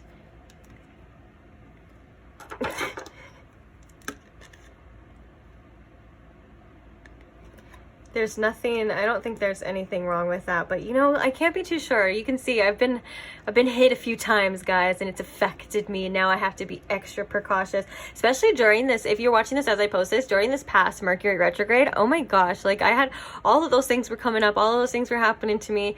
And so now that you know, we're kind of coming out of that retrograde season, even though there's a few planets still in retrograde, but Venus is out of retrograde, Mercury is out of retrograde. Now I can't blame it on them. Now things are my fault. So I have to be precautious, even if it seems a little crazy. But what I was saying before I was really interrupted by my own self was, this Sun card is like out of all the tarot decks I own, this is my favorite Sun card out of all of them, just because of the colors, the imagery, the angels. It's just, they're playing.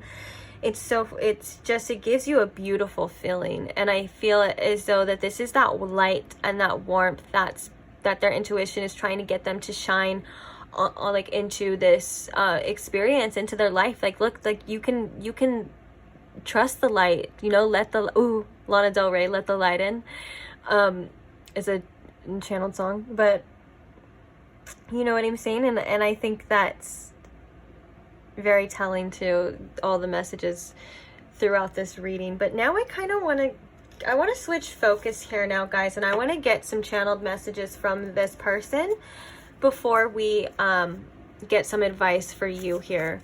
So let's go ahead, and this isn't their intuition per se, this is going to be just like how they're feeling, or I'm going to leave it open to interpretation mainly. But you know, like anything that, you know, needs to come out right now, or you need to hear about this person possibly, and you as well too.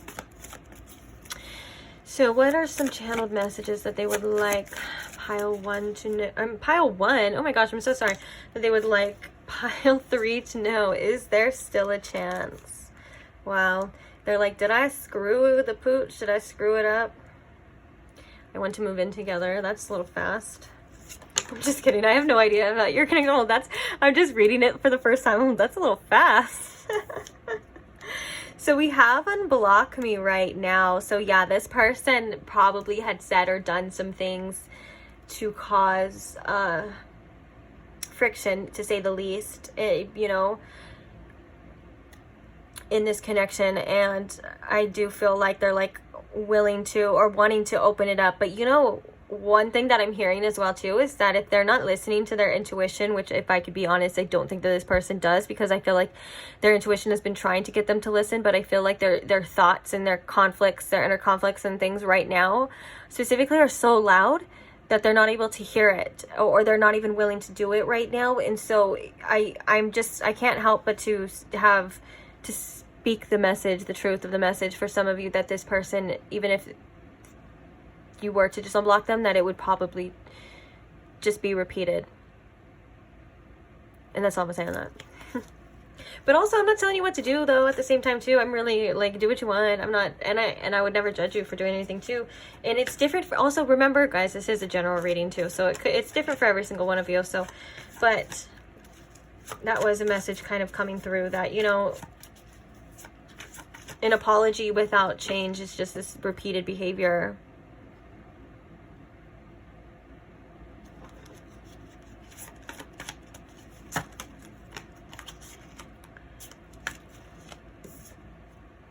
You are always on my mind.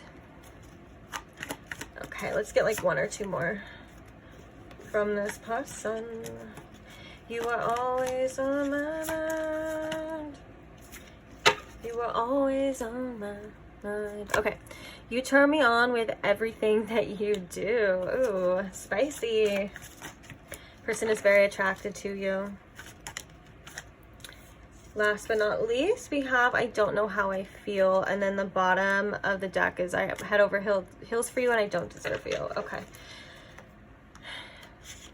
Oops, this one wants to sneak out. As I put it down, this one sneaked out, which is I want you all to myself. Yeah, this person does have a little bit of jealousy issues, as well as they just seem to be very aggressive. Like the messages here are kind of aggressive a little bit too. Oh, not really. I think it's just the energy that I'm feeling. Maybe I'm just, it's the exclamation points. Oh, there's like two of them. Yeah. But I do feel like this person has obviously a strong attraction to you, but I do feel like this person has the desire for you to be in their life.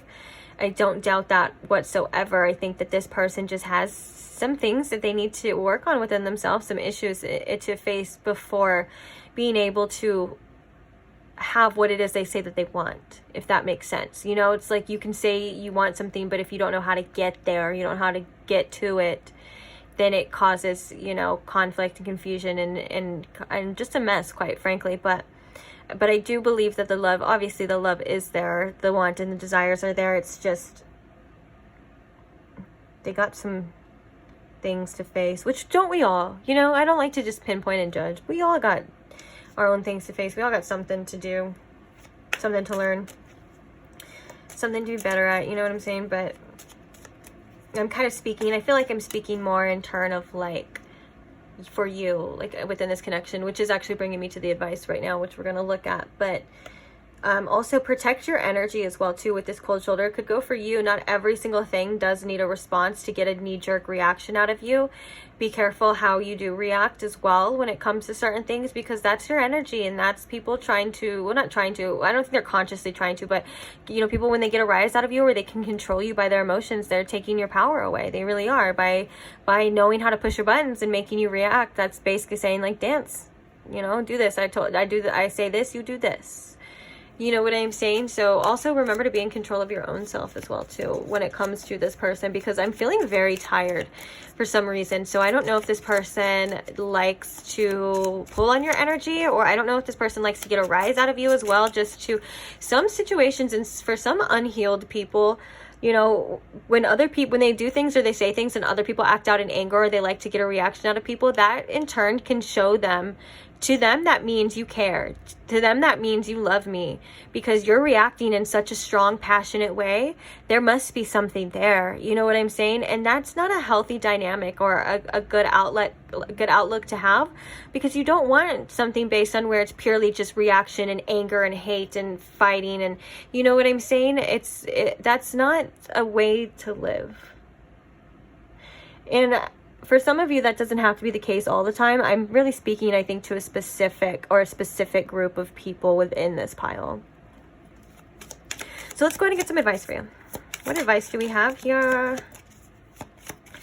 Ooh, this one's some tough love, and it sounds kind of rude. I'm so sorry. Yeah, in other past readings, I kind of do a trigger warning here about this deck. It can be a little bit harsh, and so I never mean for the messages to be harsh, and they're really just about the messages, not about the sassy part. It's a sassy deck, okay? Or it's like 50-50. It's like 50 sassy, 50 love, 50% nice love. But anyway, so this says complaining gets old. Do something about it. And the thing is, like, stop whining. That's kind of rude, but I didn't make the deck, okay? It's not my fault. I'm sorry.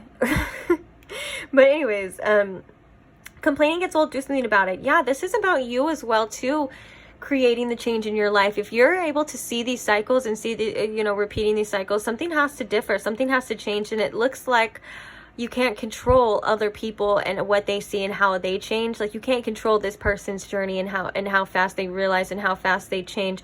And as much as we want people to change, we can't make them. And honestly, that's a form of self-abandonment, is, you know, expecting somebody to change for you. You know, instead of choosing yourself, you're choosing them, and you're choosing, you know, and I know that sounds harsh as well too, but it's true, because what you're doing is you're really saying, like, you know, you're putting this person's power over yours, this person's ability to make choices over yours, and letting them kind of dictate how your life's going to go or how this relationship's going to go, because you're waiting for them to change, when all you have to do is seemingly sometimes the hardest choice, so, is to take your power back and say, you know what, it's my choice now. I'm going to decide.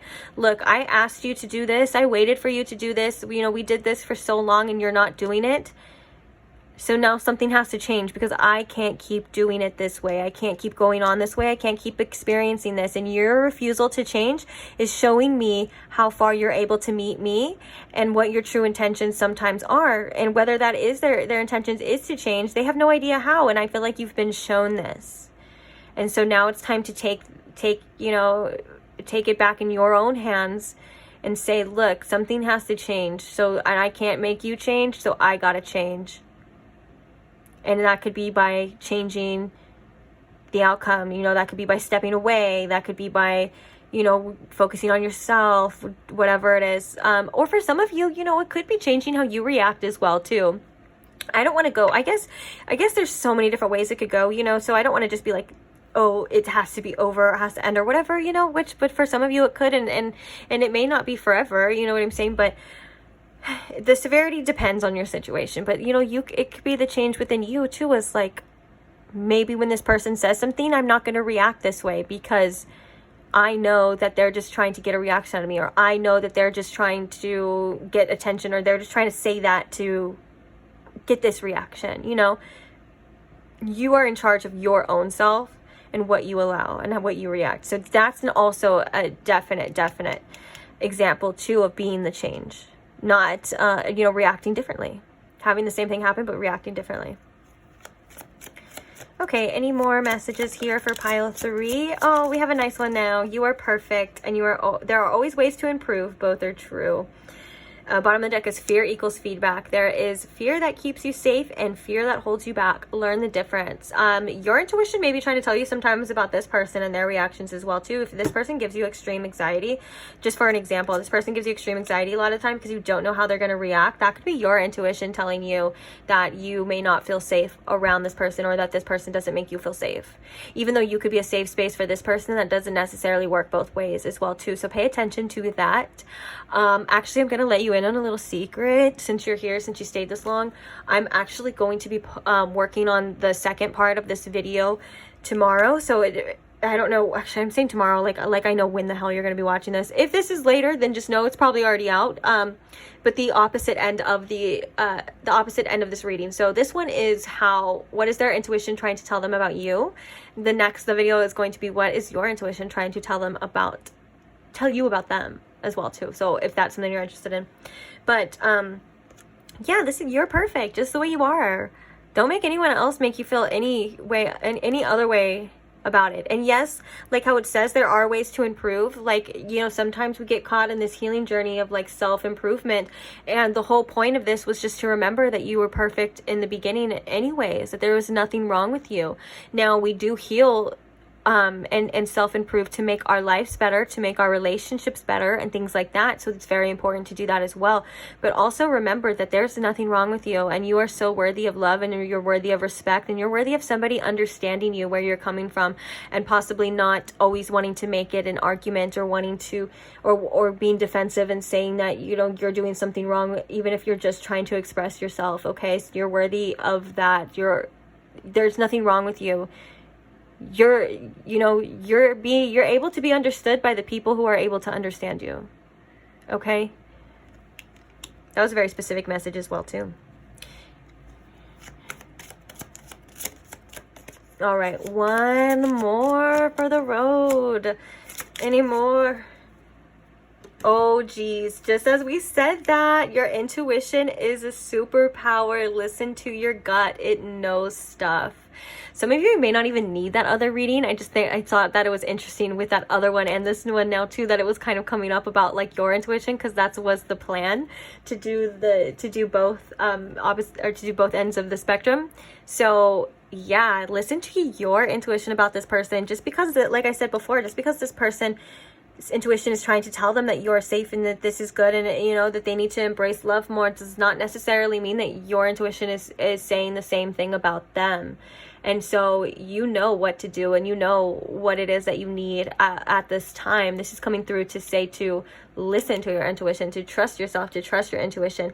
And you can always head over to that reading, you know, as well. I believe, well, unless it's the same day that I'm posting this, then you can head over tomorrow, because it'll be out the day after. But other than that, you know, and then I love this at the bottom now. It says, don't rush it. The choices you make today can impact your future. Take things slowly. Even though, you know, you may know what to do, one of the things about listening to our intuitions as well too, is that we don't have to rush and make a choice, especially when we feel pressured, because that's not our intuition coming through and saying, oh, make a choice right now, or you're going to screw everything up. Like, no, that's usually when we make wrong choices. So take your time as well too in deciding what it is that you want. You know, you don't have to decide anything right now. There's no time, there's no pressure. And if this person is putting pressure on you, or if other people are putting pressure on you to make decisions, then you need to tell them to back off and set more boundaries, because that's something that is not okay as well too. When someone's like, oh, you have to decide, you want to be with me now or not? You have to decide right now. I would like, fuck off, dude. Like, I'll decide when I want to, and if you loved me, you would keep and create the space for me to make decisions and give me my time and space to decide, especially something as important and big as that, or, you know, in big decisions and choices is like that too, you know? So remember that. But yeah, I'm going to leave this reading here for you, pile 3. Thank you so much if you stayed till the end. I love you. You got this. I know you'll be okay. I definitely can tell that this is a pile that is definitely going to be okay in life. Like, yeah, I'm not worried. I'm not worried about you. But yeah, thank you so much again. Thank you to anyone who supports this channel in any way, who likes, comments, shares the video. I am so grateful for you. Thank you so much. And I can't wait to read for you in the next one. Speaking of the next one, if you don't want to miss the next one and you aren't subscribed, go ahead and subscribe right now, so you will never miss another pick a card again. Alrighty, I can't wait to read for you guys in the future. Bye. Hi Pile 4, and welcome to your reading. If you chose the Power Crystal Tarot deck, or if you chose the Lapis Lazuli Heart Crystal, either way, welcome to your reading. Oops, so today we are asking, what is that person on your mind's intuition trying to tell them about you? Now, in all of the other readings, the stone that was chosen with the pile was usually in direct correlation to the messages. And so with this one being said, this one being Lapis Lazuli, this one is a crystal that's in direct correlation to the third eye chakra. It's to help clear the third eye chakra and to help strengthen the intuition as well too. And I feel as though with the message that I'm getting with this crystal in particular, with this pile, I feel like compared to the other piles and their crystals and stuff, this person may be more in tune to their intuition than like the other ones, for example, you know. So this person may be like either listening to their intuition or like hearing it for the most part, and I'm not trying to say that the other piles, there's anything wrong with the other piles, or that they didn't have the capability of listening to their intuition. It's more or less that I feel like their intuition is kind of in the forefront, I guess you would say, in the forefront of this person's mind at this time, if that makes sense. Like, and it could just be a very intuitive pile, and also this could be an indication of you and this person being very intuitively connected at the same time, you know, like you could have a very intuitive connection. But let's go ahead and get started. We're gonna firstly, I totally just lost track of, I was gonna say something and I totally lost it. Oh yeah, and this is the pile too that had the strongest channeled song come through as I was getting this reading ready, and the song was Wicked Games. I will put the artist in the channeled songs section, but because I can't remember his name right now, I want to say it's like Isaak or something, like Isaac. I was gonna say Isaac Newton, like that is not that is not who we're talking about here. Different Isaac. Anyways, now that's so funny. But yeah, no, Wicked Games, and it's specifically the part of like, what a wicked game you play to make me feel this way. What a wicked thing you do to make me think of you. Interesting, huh? And I do feel like you and this person are intuitively connected now, because of that, like that lyric as well too. All right, bottom of the deck are the Two of Cups. Ooh, which is I am worthy of the deepest kind of love. Yeah, okay. Okay, so let's go ahead and see what the oracles were. Briefly, we're just gonna lay out the oracles. It's gonna be like the overall or message of what this person's intuition is trying to tell them about you. Then we're gonna get more specific with the tarot right after. We're gonna start clarifying certain things here too. So that's the spiel. The first card we have here for you is the Tiger Lily with security. Choose this safe harbor for now. The next card we have here is the Zoom meeting. I feel like holding that up so you guys can see the imagery a little bit. Take a look at it. Okay. I think I'm gonna put this one down here because you guys got a lot of oracles too. And here, okay, so the next card we have is the Last Straw. I'll just do it like that for now. The next card we have is Hierith. I believe that's how you say that, but I could be totally wrong, so forgive me if I'm butchering that. So we have longing for home, homesick for the stars. The next card that we have here is love. I commit to the practice of seeing the good in all things. And the next card we have is Dharma unfolding. Remember that you are on a path. Take one step at a time to happiness. And then last but not least, the last card we have is Happy Family with the number 4. Oh my gosh, it's 444 right when I look at the time on the video. So 4, it could be a significant number. 444. 4 is also the number 4. 4 is also the number 4.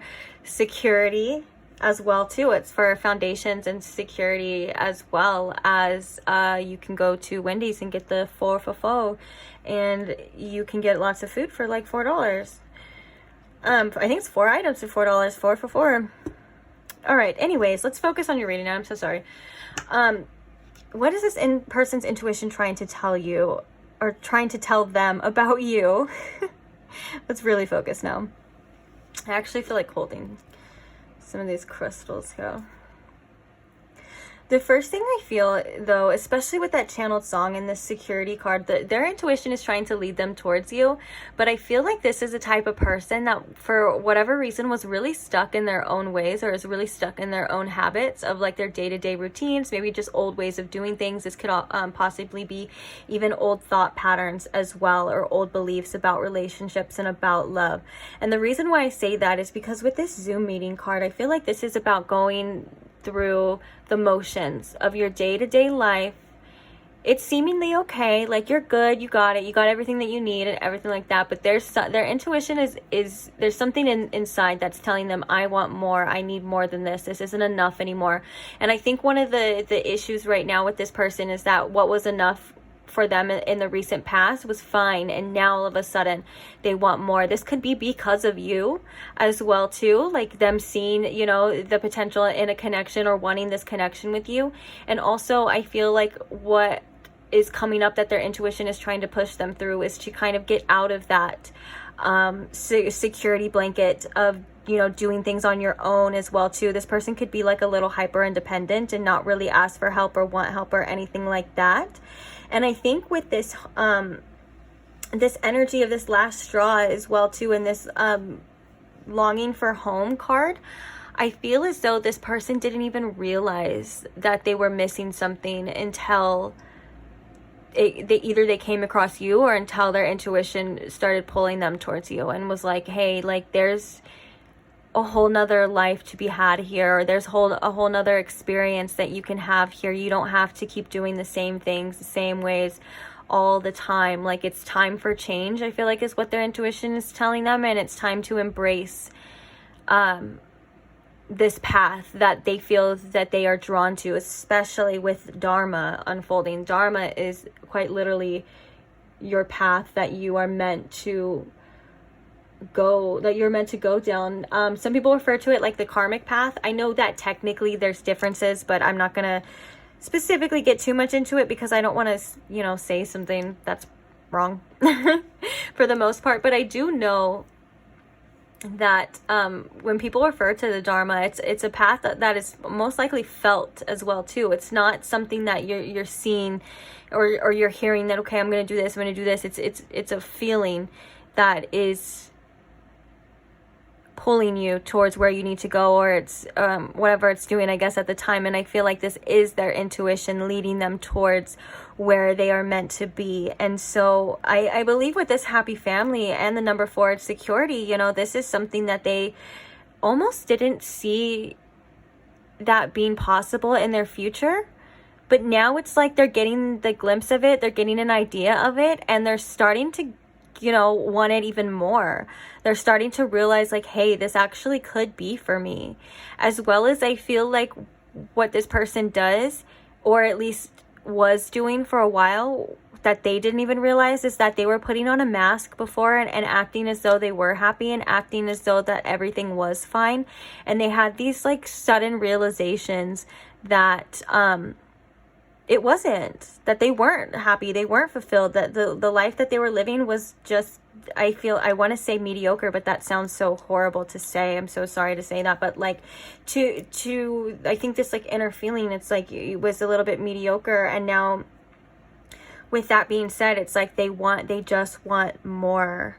And I feel like with this love here, their intuition is leading them, of course, towards love, towards embracing the best possible outcomes, embracing the fact that love does exist, it is real, and it is for them, and that it is worth exploring, and that they are worthy of love as well too, is something that their intuition is definitely trying to tell them about you. But I feel like with this, again, with this Dharma unfolding, that there's obviously divine spiritual reasons why their intuition is telling them these things and leading them towards these things. And of course it's for their greater good. And I think that it's almost like they didn't, and I feel kind of, I feel like I'm like didn't, and I also feel like saying or won't, like almost like a future tense for some of you and a present tense for some of you, and almost a past tense. So time, I guess, doesn't matter when these realizations are, as long as they happen, you know what I'm saying? So I'm just saying that now so I don't keep doing that, because it's kind of annoying. But it's almost, it's like, yeah, it's like they got a taste of something here and they didn't know what they were missing until they experienced it, or until, you know, it was shown to them. And now it's like, now they're kind of at this crossroads, I feel, right now too, where they're still kind of trying to do the same things that they know, you know, and do the same routes, the same routine, and the same thought processes and all of these things because it's safe to them, but it's not fulfilling them. So it's like their intuition is urging them for change. And I think drastic change as well too, that will ultimately lead them to, you know, this happy life, happy family, love, all of these things as well too. They just have to want it bad enough, I guess, or they will, and they want to follow that as well too. I feel strongly with this last straw though, like there was something that had happened with this person, or either internally into this person, that they said like, no more, like I don't want to keep doing this, I don't want to keep going this way, living this way, like I need to be in charge of my own life. And I think what their intuition is trying to tell them as well too is to take more responsibility for their own happiness and to act accordingly, and to make those specific choices and decisions and changes that they need to make in order to have that happiness that they say that they want to have, or to be fulfilled. And I think it's going to be a journey. I think they're on a journey, and I think it's going to be an interesting one. Of course, nothing's ever perfect. Everything kind of has its ups and downs, but I think ultimately this is definitely leading them to a happier, healthier, better life, to say the least. More fulfillment for sure. Okay, let's get the oracles now. I'm going to set that. I mean, not the oracles. Let's get the tarot deck now. Okay, so what else can you tell us about this Zoom meeting card energy here? About what their intuition is trying to tell them. We have the Seven of Wands in reverse.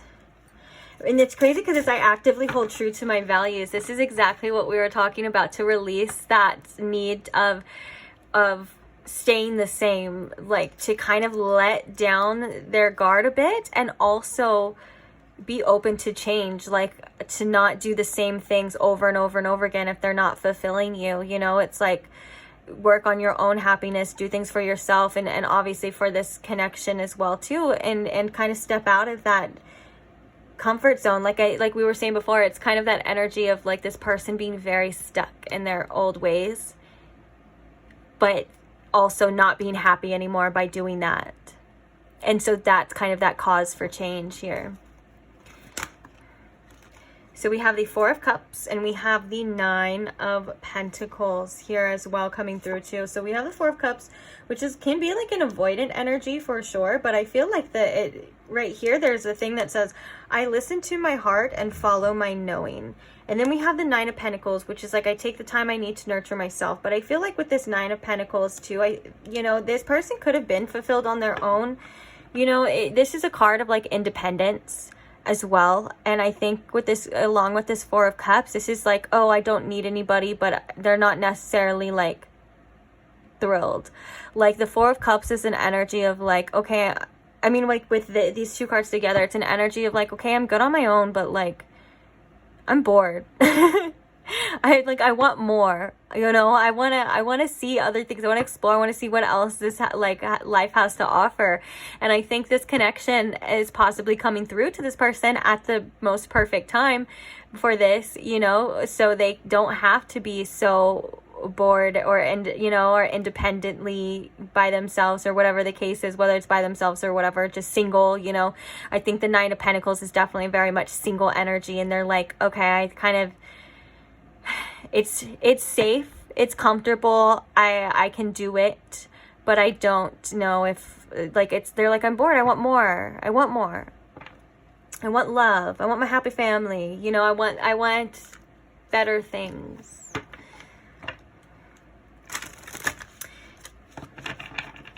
Okay, so what can you tell me about this Dharma unfolding here, Spirit, and about this? We have the Ten of Pentacles. What? This is Ten of Pentacles is happy family too. And then we have the Four of Pentacles, which is I trust I'm always safe and protected. But that's the card for security as well too. I celebrate everything I achieve. Okay, now I want to get one for this happy family too, since we have that as well too. King of Wands, and we have the Page of Cups in reverse.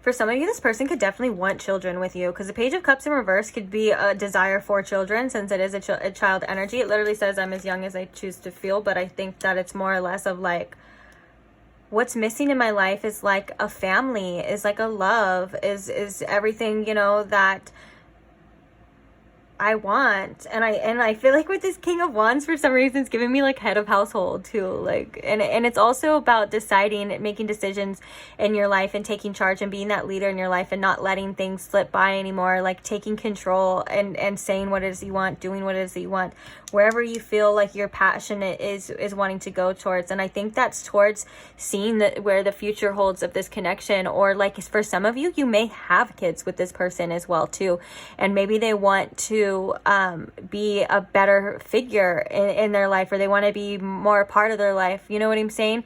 That's like specific for, that was obviously for a specific person or a specific group of people. But for the most part, I feel like, yeah, this person is like, I've done the single life. I kind of want more. Like, I want to see what life has to offer in regards to, you know, loving relationships and loving families and things like that. Or having a loving family is what I meant to say.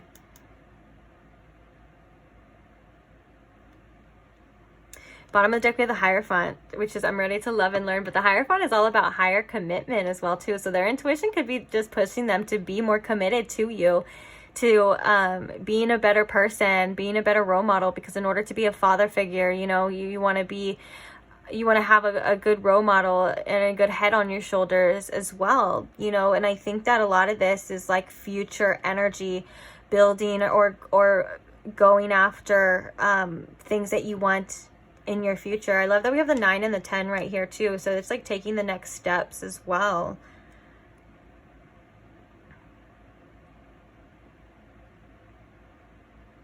Okay, let's get one more card before we get the channel message for what is this person's intuition trying to tell them about. And I think it's like, it's their intuition is pushing them towards this. Oh yeah, okay, we don't even need the other card. We have the Emperor at the bottom too, which is kind of like what we were just talking about, making those empowered choices and being the leader in your own life. But I think that their intuition is trying to tell them as well too that this future with you is possible, that it's going to lead to great things if they're open to it, and if they're willing to let go of the old, and they're willing to release obviously everything that they no longer need, you know, and explore where, you know, where this could go, or where they want it to go. I think with an open heart and an open mind, it's definitely possible. And I think with the Emperor here, it's like time for them to make the best choices within this. It's like not just for like themselves, but for you as well too, to be the person that you need them to be, to step up and be that like leader, to be that person that you can rely on as well too, is kind of something that their intuition is telling them. But really their intuition is just like, you want this, you want more, let's go, like let's see where it goes, let's see where it's headed, like let's get it, you know. And I think, and I'm hearing that Wicked Game song again too, because I think that this person was like, okay, just living their life, you know, whatever, even if it's like their cushy job, or like whatever their situation is, being single and stuff, like they were not expecting or even wanting any of this, I believe, until you came along. And then you showed them this, and now I think that's why that song is so relevant, because it's like the song is like him singing like for his desire and his love. Now he wants this, but now he's like, yeah, what a wicked game that you came in and you made me feel this way, and now you made me want these things, and I was fine before, and now look at this, you know what I'm saying? And their intuition is saying, like with the Dharma unfolding too, like this is meant to happen. You know, you weren't meant to stay that way forever. It's meant to unfold, and you're meant to, you know, move on to bigger and better things. And obviously to have a more fulfilling life. Like, you know, I think their intuition wants more for this person too, to not just be so accepting of whatever they have at this time. Like, I think that their intuition is telling them, like, you deserve more, you should get more. And I think that there is some growth that is involved though. Like this person's like, okay, you kind of do have to be a little bit better, or you have to be a little bit more secure, whatever the case is. But yeah, or act accordingly is what Spirit's saying, like with this, you know, like in alignment with the choices as well. but it's nothing that's unobtainable. It's nothing that's undoable. And it's something that I think that this person is needing to kind of face as well too, that this is probably where this person wants it to go. And I think that's why we have to choose the safe harbor for now too. This person's like,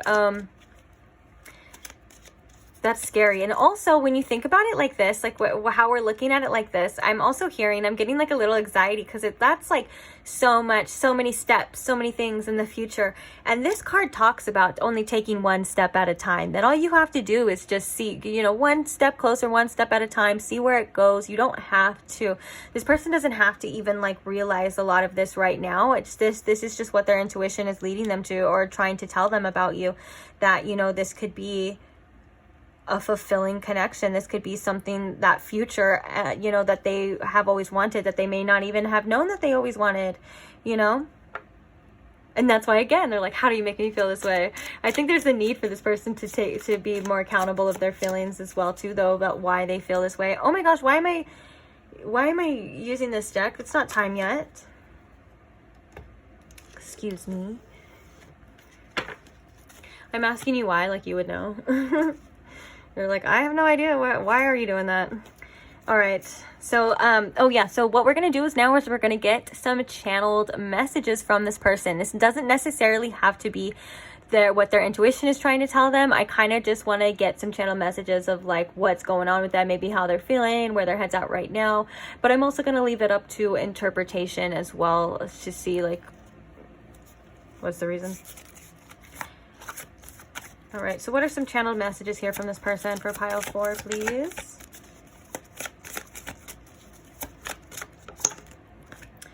What a wicked game. I'm confused about how I feel and what I want. Okay, this is with this energy that this person's in right now, and I feel like the intuition kind of led us to see what the possibilities were and why it's due, almost like why, which is really interesting for an intuition, because that usually never happens. But it's like on what it is that they want, because it's a lot of future energy, happy family, you know, this as well. But I think right now this person is still kind of stuck between that comfort zone of like what it is that they know and who it is that they've been, and in between, like, you know, realizing that their intuition is telling them like they're wanting more, they're wanting to pursue this, explore this, see where it goes, you know, and all of this. And I think within that gap as well too comes a whole bunch of changes that this person is going to have to face as well too.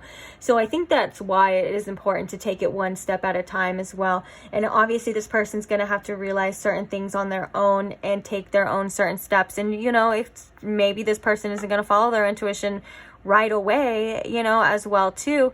But it kind of just depends. And I think it's this person's kind of their kind of path right now, or like where they're being guided right now, is a lot about letting go of where they are right now and embracing the future and embracing new and being open to exploring like way different possibilities than what they're used to now, which could be very scary for this person.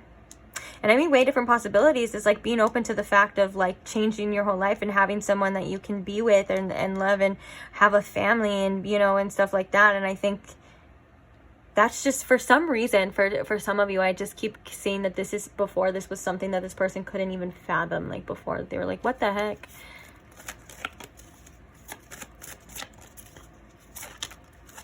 So we have, I'm still keeping my options open. We have, I'm still keeping my options open. We have, I don't believe you have feelings for me. I know I messed up big time. Yeah, you know, I was actually feeling like with that single kind of energy, like commitment. Their intuition is leading them towards commitment, but it's scary for them, I think. And I think that's where that resistance comes from. But yeah, can we just start over is coming through. So this person feels as though that they may have like screwed up big time and there's nothing they can do about it. And so with that being said, they're like, I'm still going to keep my options open, because why would you even like me? I feel like there's almost an unworthiness type of energy here too. But also with this Emperor energy, this could have been coming from learning from past mistakes as well too, like almost learning like what not to do, letting something slip away as well too, you know. Oh dang, that's a lot. Whoopsies. So we have, I just want to cuddle with you. I'll keep them all though, don't worry. We have, I just want to cuddle with you. Set those to the side. And I thought you'd never walk away.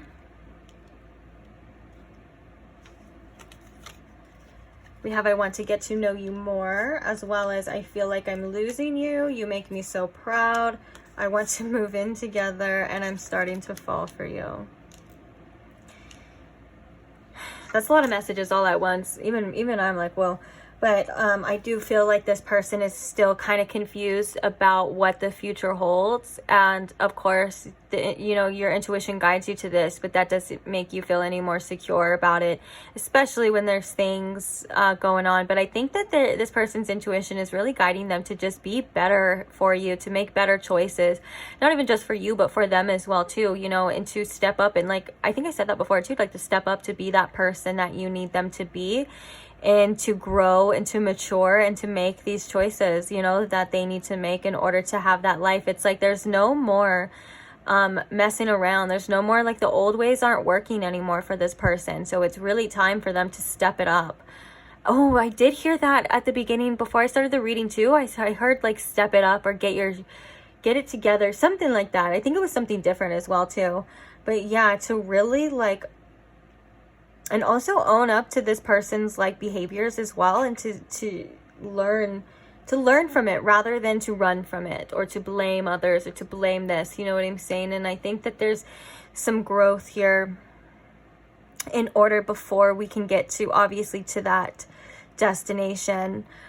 But yeah, I mean, of course this person has their doubts. Of course they don't really understand. I can see why, you know, that this person is doubting and not understanding, but also it's like, I think I just heard it's all a part of the process as well too. And the process is possibly to feel like they're losing you. The process is to figure out what it is that they want. The process is to figure out how they're going to get there. Like this is all a part of the process that their intuition is leading them towards here.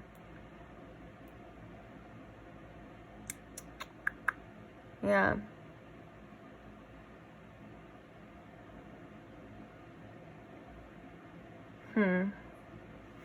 All right, let's go ahead and get some advice here for you.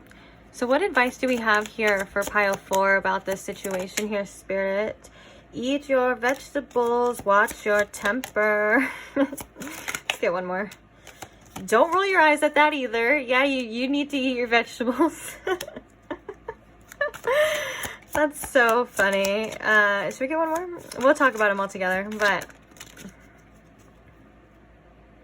they broke your heart. It hurts. It's awful. You will get through it. Time to step up. Be a leader and a helper. Don't blindly follow. I love that too, because I feel like that's kind of what this person in some way is kind of going through as well too. But I don't really feel like actually it's really that similar to yours. Okay. So I feel like with this eat your vegetables, this is really like about taking care of yourself, giving yourself what it is that you need. Obviously your body, but your mind and whatever it is, even in, you know, your home or anything like, excuse me, anything like that. This is all about you. Oh my gosh. But okay, let me just finish that thought before I move on. All about you really taking care of yourself, being that, you know, mother or fatherly figure that you need, that you know, we all need to step up one day and be to ourselves. Like, you know, we should be eating better, we should be doing this better. Like, take care of your body, take care of your mind, clean your space. You know what I'm saying? This is all about, and it's all for your better good as well. Take care of, you know, your mental health and things like that. I feel like with this watch your temper, it says don't cause damage to yourself or others because of tough feelings. Take a deep breath before acting. I think that there's hurt underneath our anger a lot of the times, and I think you're really being guided to sit with that as well and be especially the bottom of this deck being they broke your heart, it hurts, it's awful, you will get through it. Yes, of course, you have every single right to be mad. Yes, of course, if this person acted so dumb and immaturely and made stupid mistakes and things like that, yeah, you have every right to be mad.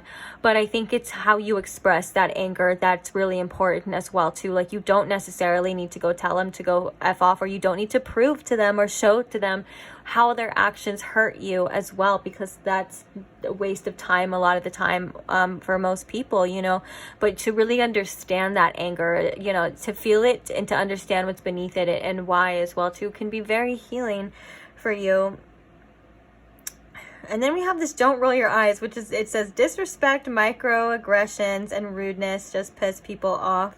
Keep your attitude in check. There's an interesting message that just came through right now as I was reading that.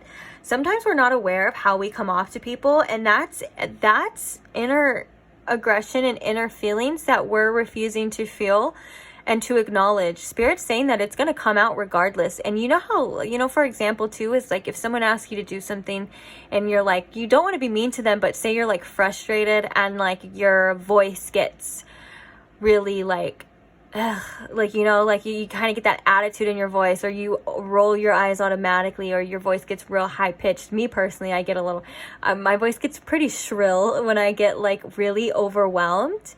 And I've been told that it's like really hard to be around, but you know what, I don't care. Like it was by the people that were overwhelming me, so like whatever. But anyways, and so that's something like an example as well of like, when you don't know how to process your feelings or process your energy, it starts to come out regardless. And it can come out in aggression. It can come out in attitude. It can come out in eye rolls.